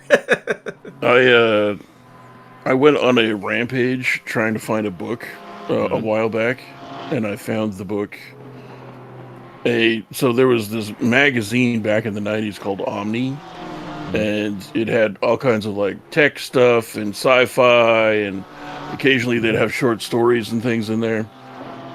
Or I think they'd pretty regularly have short stories in there, like sci-fi things. And one of them I just vaguely remember kind of stuck with me, was like a post-apocalyptic, the last man on Earth kind of a thing. And I just remember it being pretty, like, as a 12 or 13-year-old kid, pretty kind of intense about, like, this guy, and, like, he's the last man on Earth, and the last woman on Earth died somewhere in Russia, like, broke her leg and starved to death, and he's now, like, also trying to get along, but he's obviously ingested all kinds of horrible things, that post-apocalyptic, etc., etc., and I only read part of it, and it kind of stuck in my brain for forever, and couldn't figure out who wrote it, what it was called, anything like that. Finally tracked it down. It's written by Poul Anderson. Poul or Paul? I can't remember. Poul. Paul. Apparently it's a Dutch name. I'm going to go with Paul. It's called Requiem, I believe. It's a short story. And I found a book of his short stories, in hardcover no less, and it was not expensive.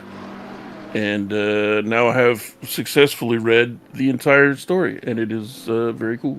That's cool. And that's my story for today. Wheel's keeping up with Akaloan. I don't know if it's a pace thing or if he's just making his way through traffic a little bit better, but hasn't yet downtown. Really made much of a move. We're coming up to his track tool teammate, Kerry Pattinen. Oh, that is Brian Mongrain facing the wrong direction.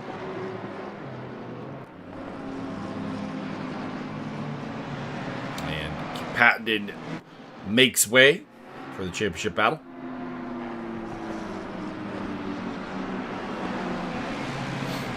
D. Hines is tumbling down the order a little bit. Something may have happened there.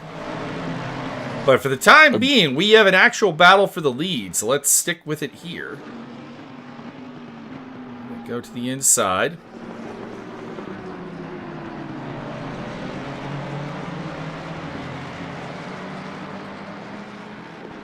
Clearing some more traffic.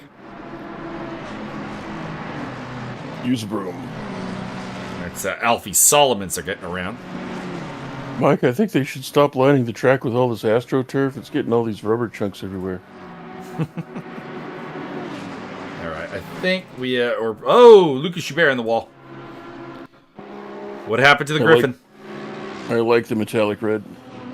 The Griffin liveries are always very nice. I still say that their first livery was their best one, but they've all been good. And that's a bit of an awkward position to clear yourself of.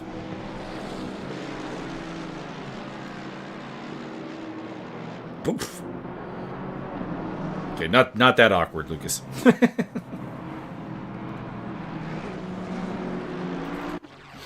Adrian Marood versus Jos van de Velde. Battle for 29th place. Marood's had a rough day.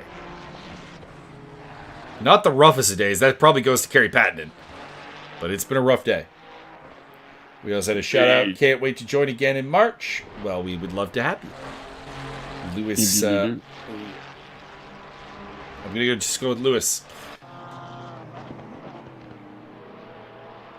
Loiseau. The Crow. I don't know. Caw. The Crow. Dave the Crow Loiseau. David Loiseau. Highly a weird title shot in the UFC history because definitely earned, but also clearly not on the level of the champion. Dudes from Quebec got some weird title shots back in the day.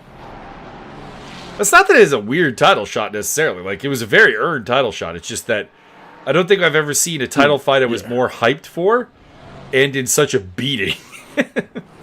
Yeah, the skill discrepancy I knew going into that fight was a large one and did not have hope.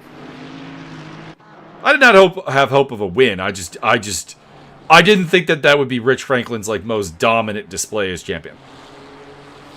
I just figured he'd take him down and do what he wanted to do to him. Despite breaking his hand in, like, round 2. Uh-huh. A squiggly moment there from Marud. Lucas Joubert is having an interesting late stage of this race.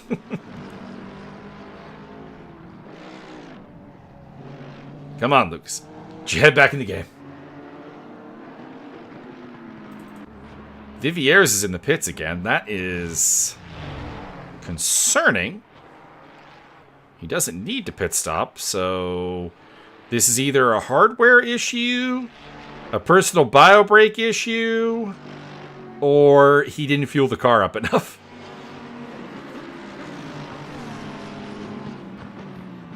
It's going to cost him whatever it is. Max Cruz has lost the spot to Sean Young. Apologies for missing that because we have a Sean Young cheering section. See if he can keep it. But James Wheel is once again putting the pressure on Tristan Akaloan. Akaloan's early part of the race was him running away with it. But down the stretch here, it's been James Wheel's show. Wheels down the inside in the S's. Turns into the outside. Can he make it stick at the bus stop is going to be the question. That's the overtaking spot here. Looks to the outside. Not usually a lot of luck going around the outside there. So Akaloan will retain the lead.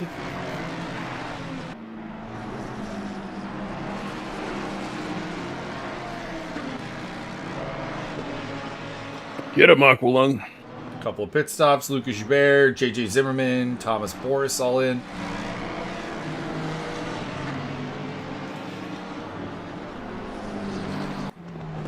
Vivieres has rejoined the race in 24th place. That's good enough for 3, 6, 10th in class. And David Slater has made an overtake of Isaac Jordan.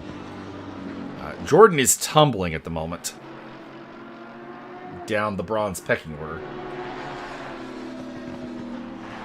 Looks like he has some kind of problem with the car.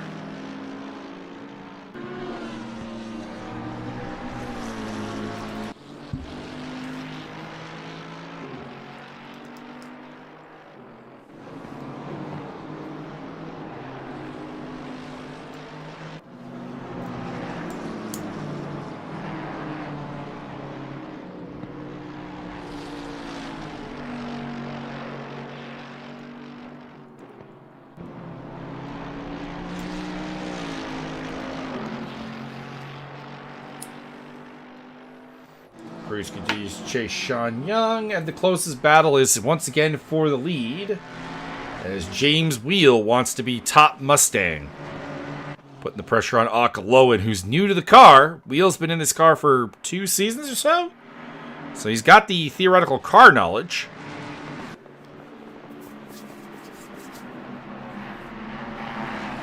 He's going to win the Mustang Sally Memorial Cup. Mustang Sally, my babe.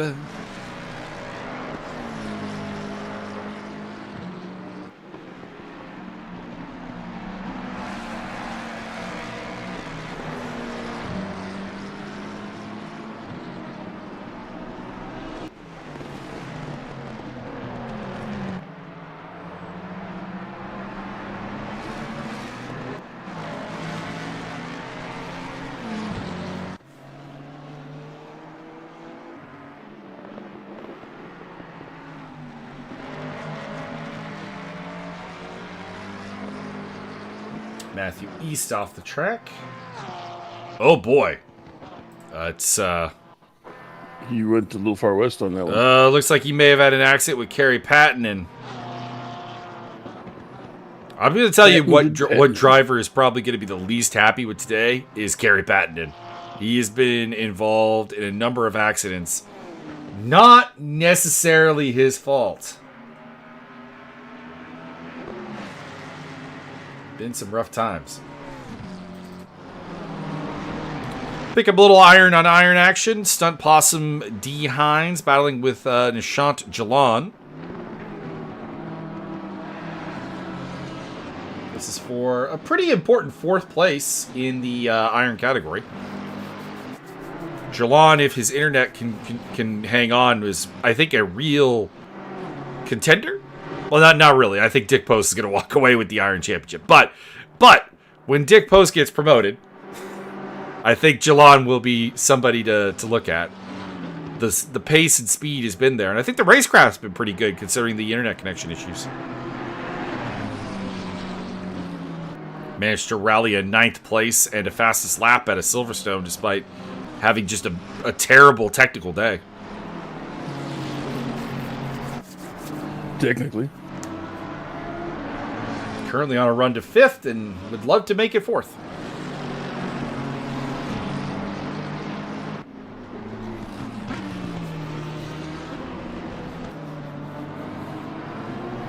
Let's get out of my way, D. You missed Silverstone. You can't possibly be battling for a championship. I might have hope. I might have dreams.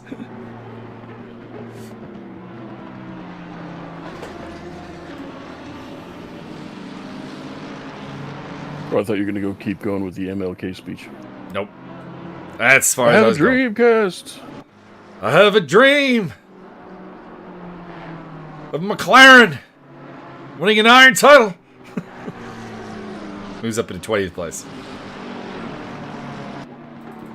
Robert Volt overtaking Nathan B, but Nathan B doesn't seem to really be fighting with the bronzes too much. Kind of just letting them through. And another stunt possible under pressure is David Slater. Has caught up to the back of Pat Fortune.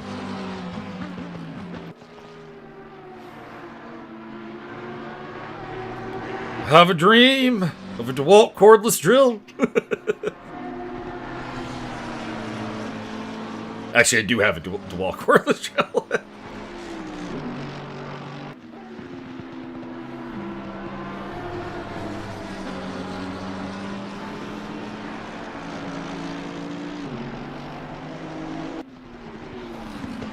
Oh, Wheel actually did overtake Ocalone at some point. Oh boy! We missed that. Holy crap. I apologize, audience. Oh my god, you're the worst. We have a change for the lead. And he's pulled away a good second, too. How come you're not omnipresent and omniscient? I'm trying. I'm doing my best. Fair enough. Sometimes it's not good enough. Steve Tetley putting the pressure on Bo Zur, the iron leader. Now, if I'm Bo Zur, and I'm winning the iron race right now, I'm not really all that interested in keeping Tetley behind me. Like, I'm not risking anything here.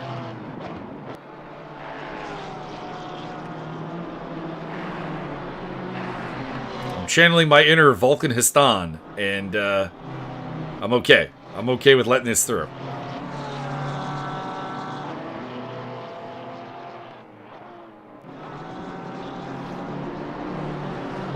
And Slater did indeed make the overtake. Let's see if we can get it on the replay. Oh, we can. Good. Oh, Pat made that easy. Okay, Pat made that real easy. The fix is in. Oh, yellow flag for Sean Young. He's in the wall. What happened?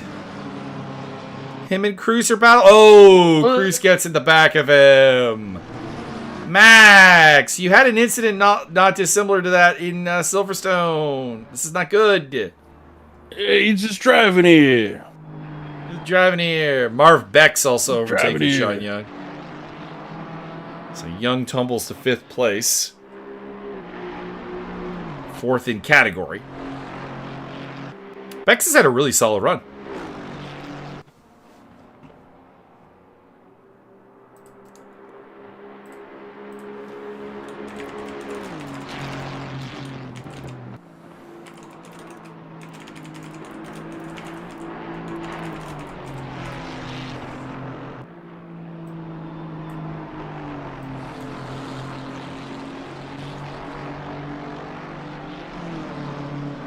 Currently leading the bronze category.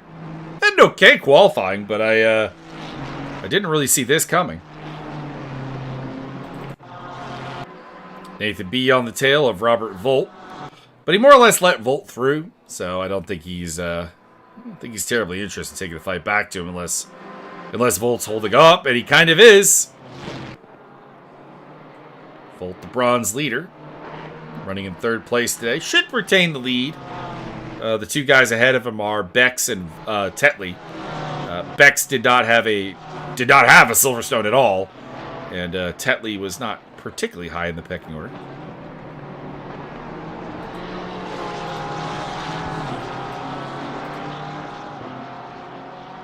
And that is that's Hobart Rallywell in the wall again. He is not rallying very well. It's been a rough run for Rallywell here in his first race.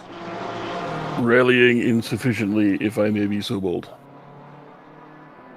It's Ron Morley on the back of this group here in the pastel-colored car. He's down the pecking order in 30th place. He's lapped, so he is not an active participant in this battle, but doesn't mean that he can't impact it.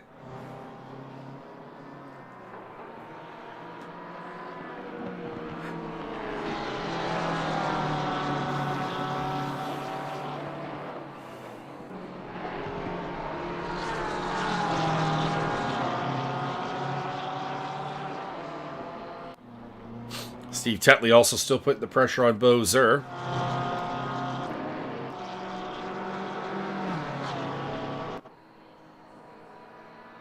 We're getting down to the end here. Probably only 2, maybe 3 laps to go.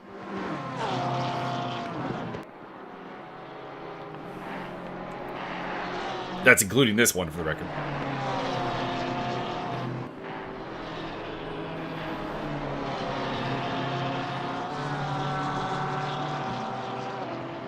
Miss O'Neill, I think you'll find that I have no off-the-record record.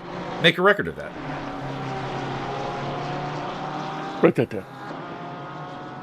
Yes, I watched Teenage Mutant Ninja Turtles, the original movie, the other day. Are you doing the Go Ninja rep?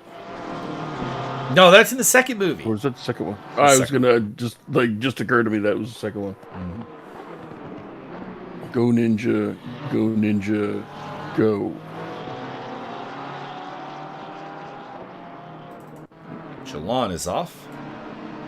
Has happened to the Indian driver. I feel like this is going to be self-inflicted. Yeah, we've seen a couple like that. See, it's just nothing but considerate driving out there. No need to get in anybody's way. No need to do curb penalties. All right, Akaloan's on the charge, Byron. He's 3/10 behind James Wheel. He wants that win. He's offended. He's angry.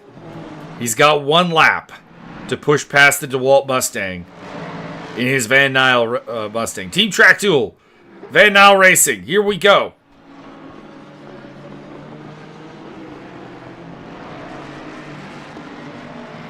James Wheel has run what is near a perfect race here today. But does he have it in him to keep Akaloan behind him? He wants to make that Mustang real wide.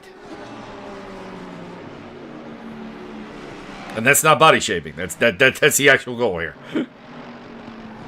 You can reach your goals. He am living proof. They said final lap. I don't know if this is not gonna be the final lap. We're gonna get 1 more, and Akaloan goes to the lead. Into the first turn. My goodness. Can Wheel fight back?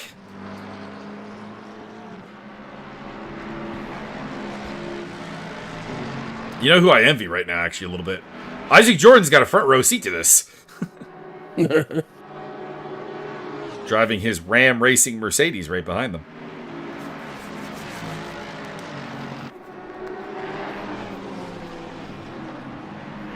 Drive Couple that all the other way battles to I'm keeping an eye on. Sean Young and Marv Bex are going at it.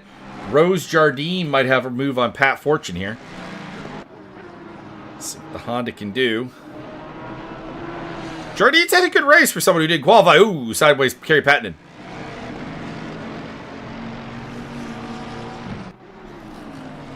Fortune keeps the lead, keeps the spot for now. Wheel's still putting the pressure on. He's not giving up.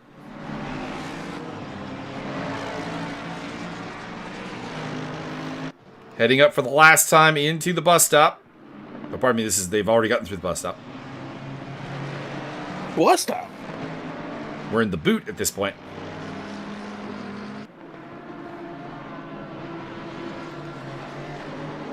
Fortune Jardine got past Fortune. We missed that. My apologies. Nathan B versus Robert Volt is still going on, but I don't know if Nathan B actually wants to get past Robert Volt. He's also got his 4-ways on. Oh no, he's got his blinker on. I'm in favor of this. Side by side! At the line! Akaloan takes it. That is probably the closest result in the history of Evolution Racing Academy. You have to get out the electron microscope.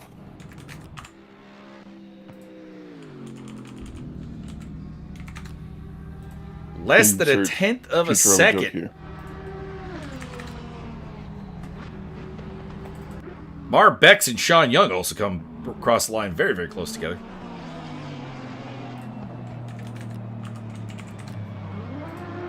Gentlemen, fantastic race. Some of the closest racing we've seen at the end.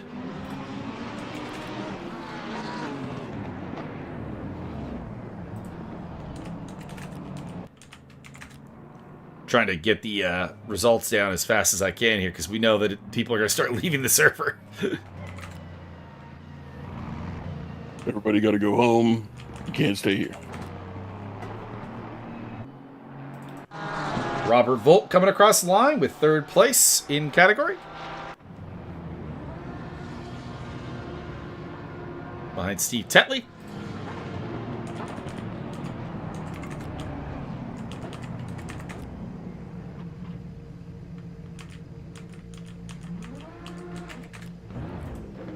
Hansen getting 4th ahead of Stancer.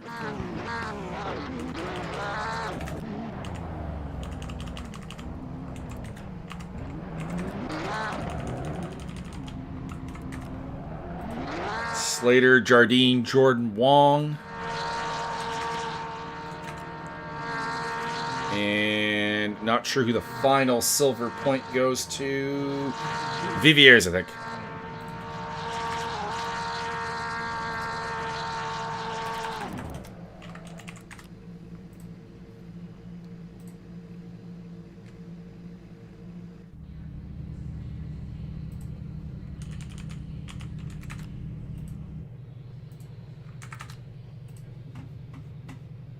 By the way, Ron Morley proving why you stick around until the end of the race. He actually picks up 4 points today. Actually, a borderline miracle. Kerry Pattenden scored a point today. Cha-cha. Along with Thomas Boris. That's amazing. Patented.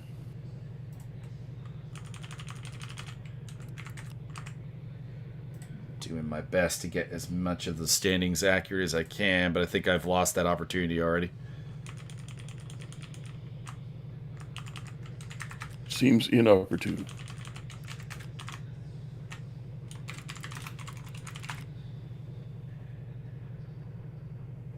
Oh, I think I got the top 5 from every category, right, at least. I believe Chris Stancer won every category, so that's easy. No, but he had a good day. Picked himself up a 5th place.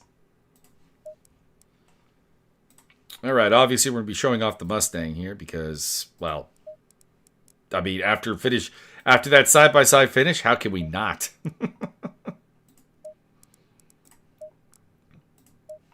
I think we used the Proton last time, so... Oh, no, we used the HRT last time.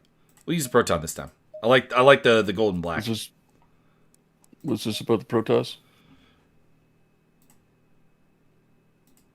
Proton, sir. All right, we got JJ Zimmerman first up. JJ, welcome to the booth. We have a pressing question. The question every fan is wondering, what's up with the unholy alliance of Milwaukee and DeWalt in the Dream Track Tool sponsorship area? Well, we thought, why have one main sponsor when you can have 2 sponsors?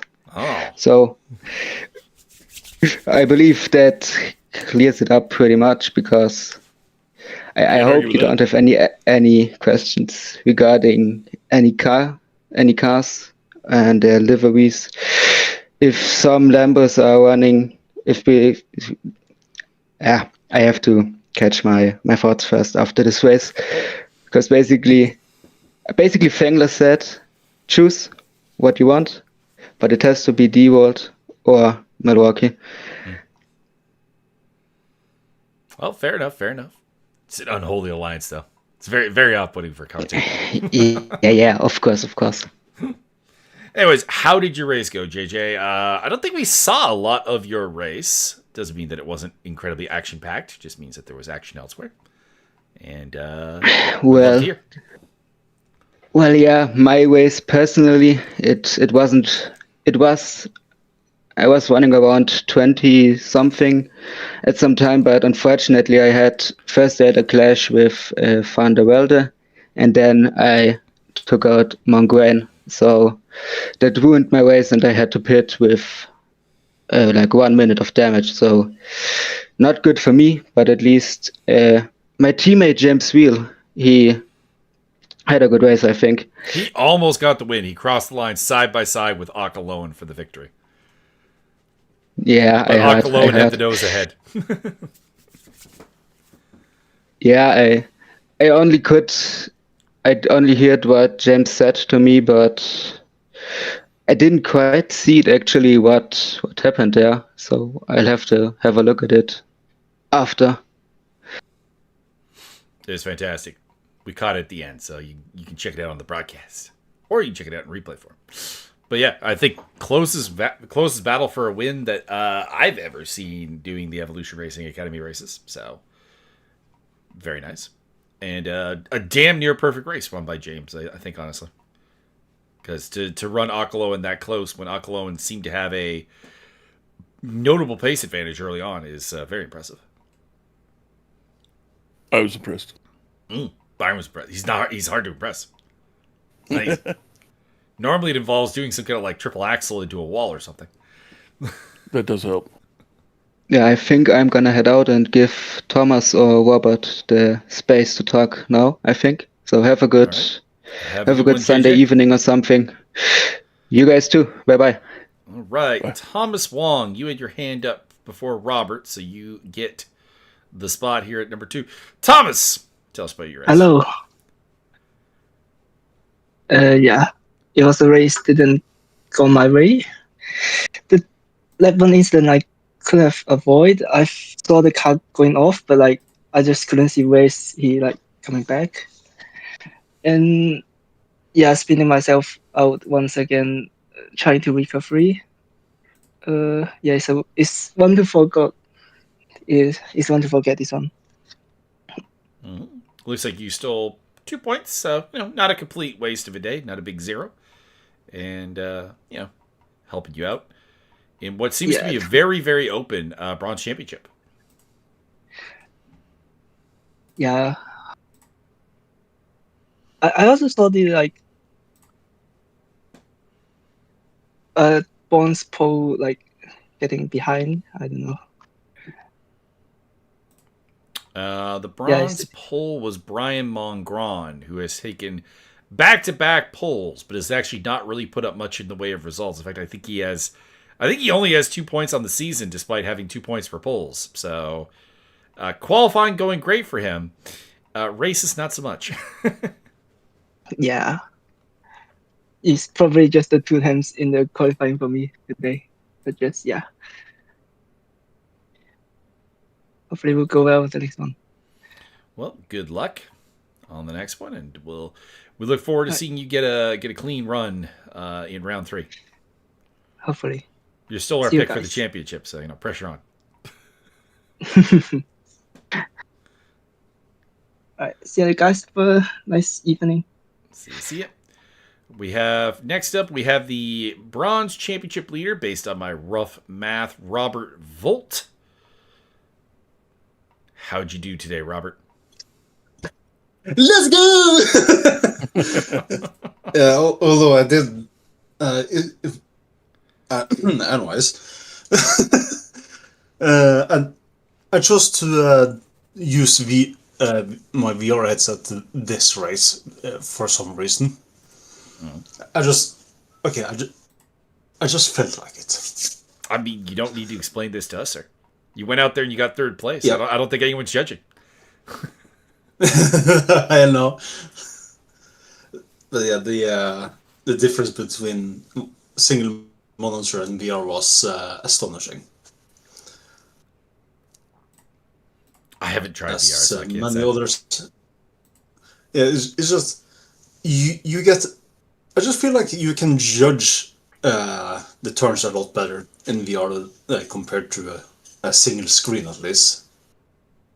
I can't really speak for a triple monitor setups, but I can still watch for it.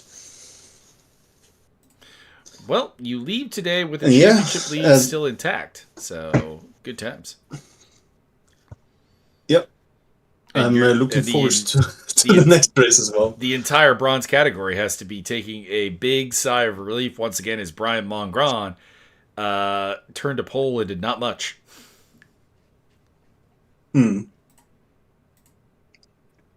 Yeah. And it is just unfortunate that Adrian managed to qualify that high and then just Bennett.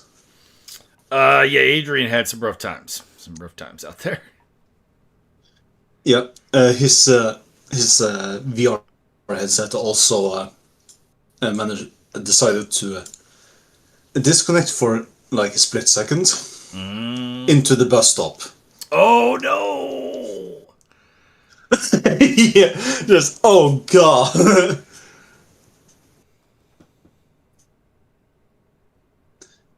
Yep. Well, it's not over for him. It's early. It's still early days. Yep.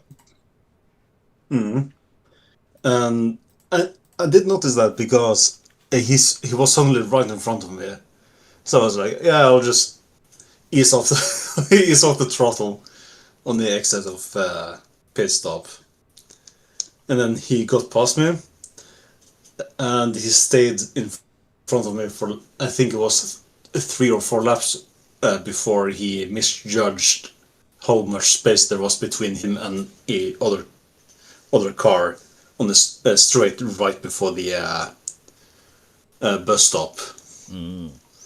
And they collected each other. Went straight to the barrier.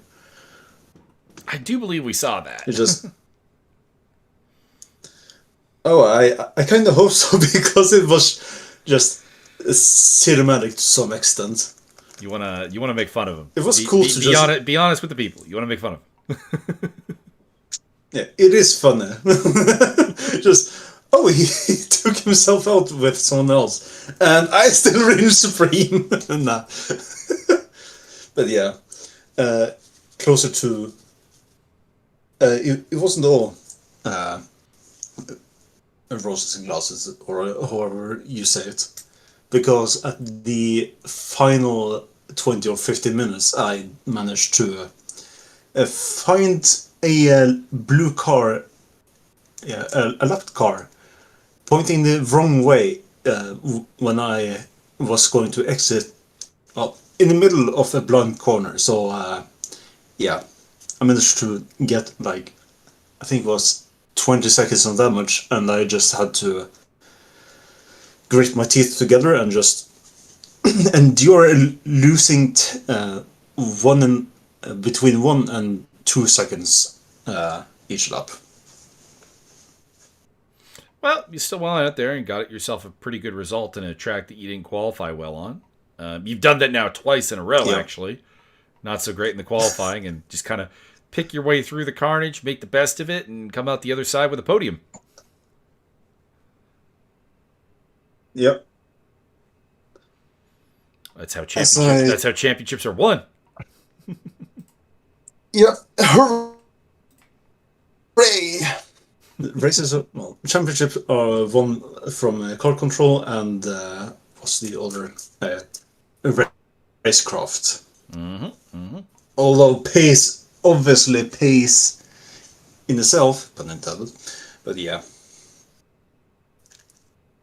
I mean, it doesn't matter if you can't keep the car. As the bronze championship is proving, I think pace is somewhat of an overrated commodity in that particular conversation. Because the guy with the pace, he's sitting on 2 points, and only 2 points. Oh, really? Yeah, Mongron's had the pole in both Silverstone and here, and then turned it into non-top 10s. So Oh, the man with unquestionably the pace to win the championship, he's sitting on 2 right now, and not really in the hunt. Now, with the pace he's got, with the drop scores, all he needs is needs to come out and put together round 3 where he comes out there, takes the pole, takes the win, takes the 20 points, and says, "I'm back." And being that he's Canadian, and I'm back Canadian, for more. I'm cheering for that. But it does leave the bronze championship feeling a little bit more open than the iron or the silver feeling right this second. I'll say that much. Well, I'm going to enjoy the rest of this evening with salted licorice. Enjoy yourself. That sounds delightful. Next up, we have the race I winner. will. The man with the perfect 40 score on the board. It is Tristan Akaloan. Tristan, how are you feeling? Hello. How are you feeling today? I'm feeling good. I'm feeling function- very you have good. a- you have a- It was what a battle. You have a stream functional livery. You had a fantastic fight with James Wheel. Mustang reigned supreme once again. Yeah, it was a fantastic battle. Well, probably the best one I've ever had till now. So I have to thank Wheel for that one. Yeah, I got the 10-second penalty. I did that in the pit stop. And then when I got out of the pit stop, he was very close to me. And I made a little mistake. I touched the grass and he went to first place. And yeah, I thought I lost it there. But there were some lapped cars that I think, give him a little bit of trouble. And he made a little mistake, I think, at the bus stop. And then I was right behind him. And I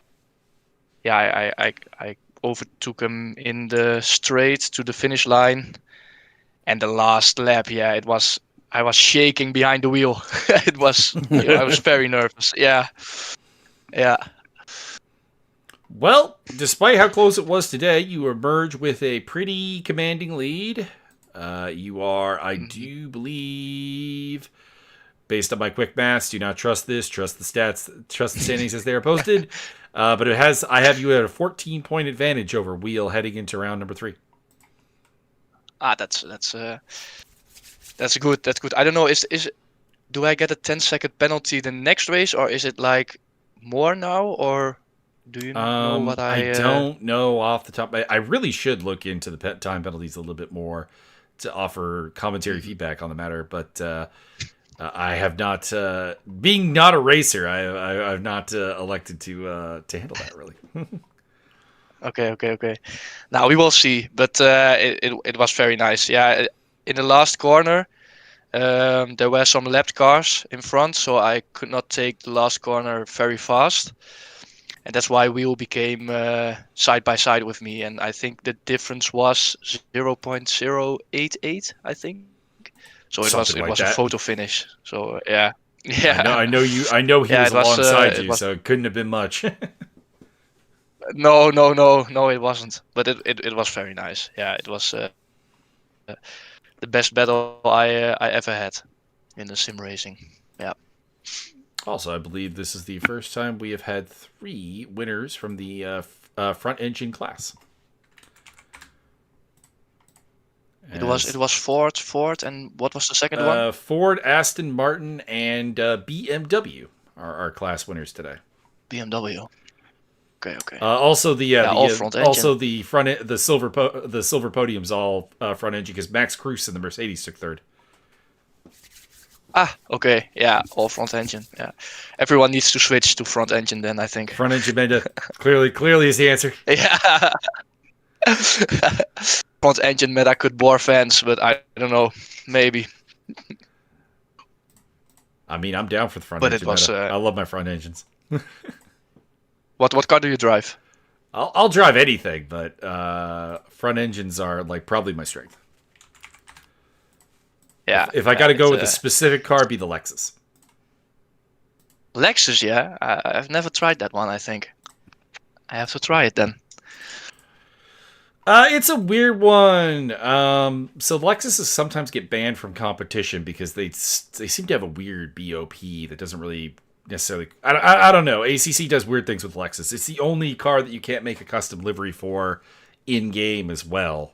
It's a bit weird. If you ever try to make a custom livery for the Lexus in game, it'll just give you the Emile Frey Lexus. You can like name the team whatever you want, but you're just driving an Emile Frey Lexus. Okay. There's some kind of license. It seems like Lexus has some kind of different licensing agreement to all the other cars. Maybe that's why the developers treat it a little bit weird. Is it banned in the era competition, or can you drive it, the Lexus? Oh, the Lexus is great. I love it. But you can drive it in the era, or I don't know right now. It has been legal in the past. I don't know if it is currently legal. There are none in server 2, so I suspect that it may be in a legal phase at the moment. And I know there are a couple of drivers who do like the Lexus. It's not like it's just a me thing. Okay. Yeah, I will. If it is allowed, I will try it. I like it. It's a good car. It's good. Yeah. Okay. Find it suits my driving style nicely. Yeah. That's what you gotta look out for. Nobody in the public wants to join, right? Or is I don't know how to pronounce his name. I don't know who Rafa is. Rafa Souza. If you're looking to speak for server 2 for today's race, raise your hand and I can invite you to the stage. However, your name does not match any of the drivers that were in the server, so I think you might be in the wrong place. Okay. But well, I will. I'm going to enjoy my. Yeah, I'm going to enjoy my win. Well, good luck in round 3. Thank you. Bye. Have a good one. Though I will say, for the audience's sake, I think probably him having having bad luck would be a good thing, because he's kind of driving. He's kind of driving away with it right now. Gotta create the drama. I'm not sure how much interest the Silver Championship has if he wins another like perfect score in round 3. But for the time being, it's interesting watching the dominance. But there's such a thing as too much. Can be. So again, super rough score numbers here. Pay attention to the standings when they get posted up on the website, because those are the official ones. What I say doesn't matter. But by my logic, by my maths, we have Tristan Akaloan leading with 40 points from 26 on James Wheel, 24 on Richard Oakes, and everybody else is a little bit further back. After that, it'd be 16 for Sven van de Velde and El Perry.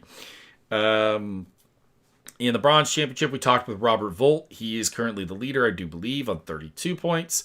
David Slater on 24. Andreas Hansen on 20. And then 18 for Isaac Jordan. 17 for Steve Tetley. 18 for Mar Bex is also the mix. 15 for Thomas Wong. And 14 for Chris Stancer. So it's a very open championship. Plus there is, like I said, the Brian Mongron variable of, well, he's definitely got the pace. He's definitely got the speed. He just has to actually turn in the race results, because he's been on pole both rounds. By a significant margin, I might add. And has not come away with the results that you would want. And then in the Iron Championship, I have Bozer leading by 2 points over Pat Fortune, 30-28. And then you drop down to Dick Post at 20 after that. Mind you, there are fastest laps to consider for that, so there will definitely be some changes once the standings actually get posted. So, again, check out the website. That's your spot. Plus, there also are some like late penalties where they'll drop people's spots as well. So, my spreadsheet is always a rough work piece, not a nice final product. Anyways, Mike, well known for his slapdash work. I mean, slapdash is the only way to do it in the commentary booth, sir. I don't have the time. I don't have the time. Especially with the way the ACC final works. Race Room, which is another game that we commentate on, does a nice results at the end of the race, so there's not a rush. But with ACC, people leave and then they just disappear. And it's like this person who finished, I don't know, 17th, by the time I get to it is up to 13th. And it's like, oh, damn it. But rough notes. I try to keep the rough notes so that we know how the championships are going because, people care about those things. All right. Byron, final words.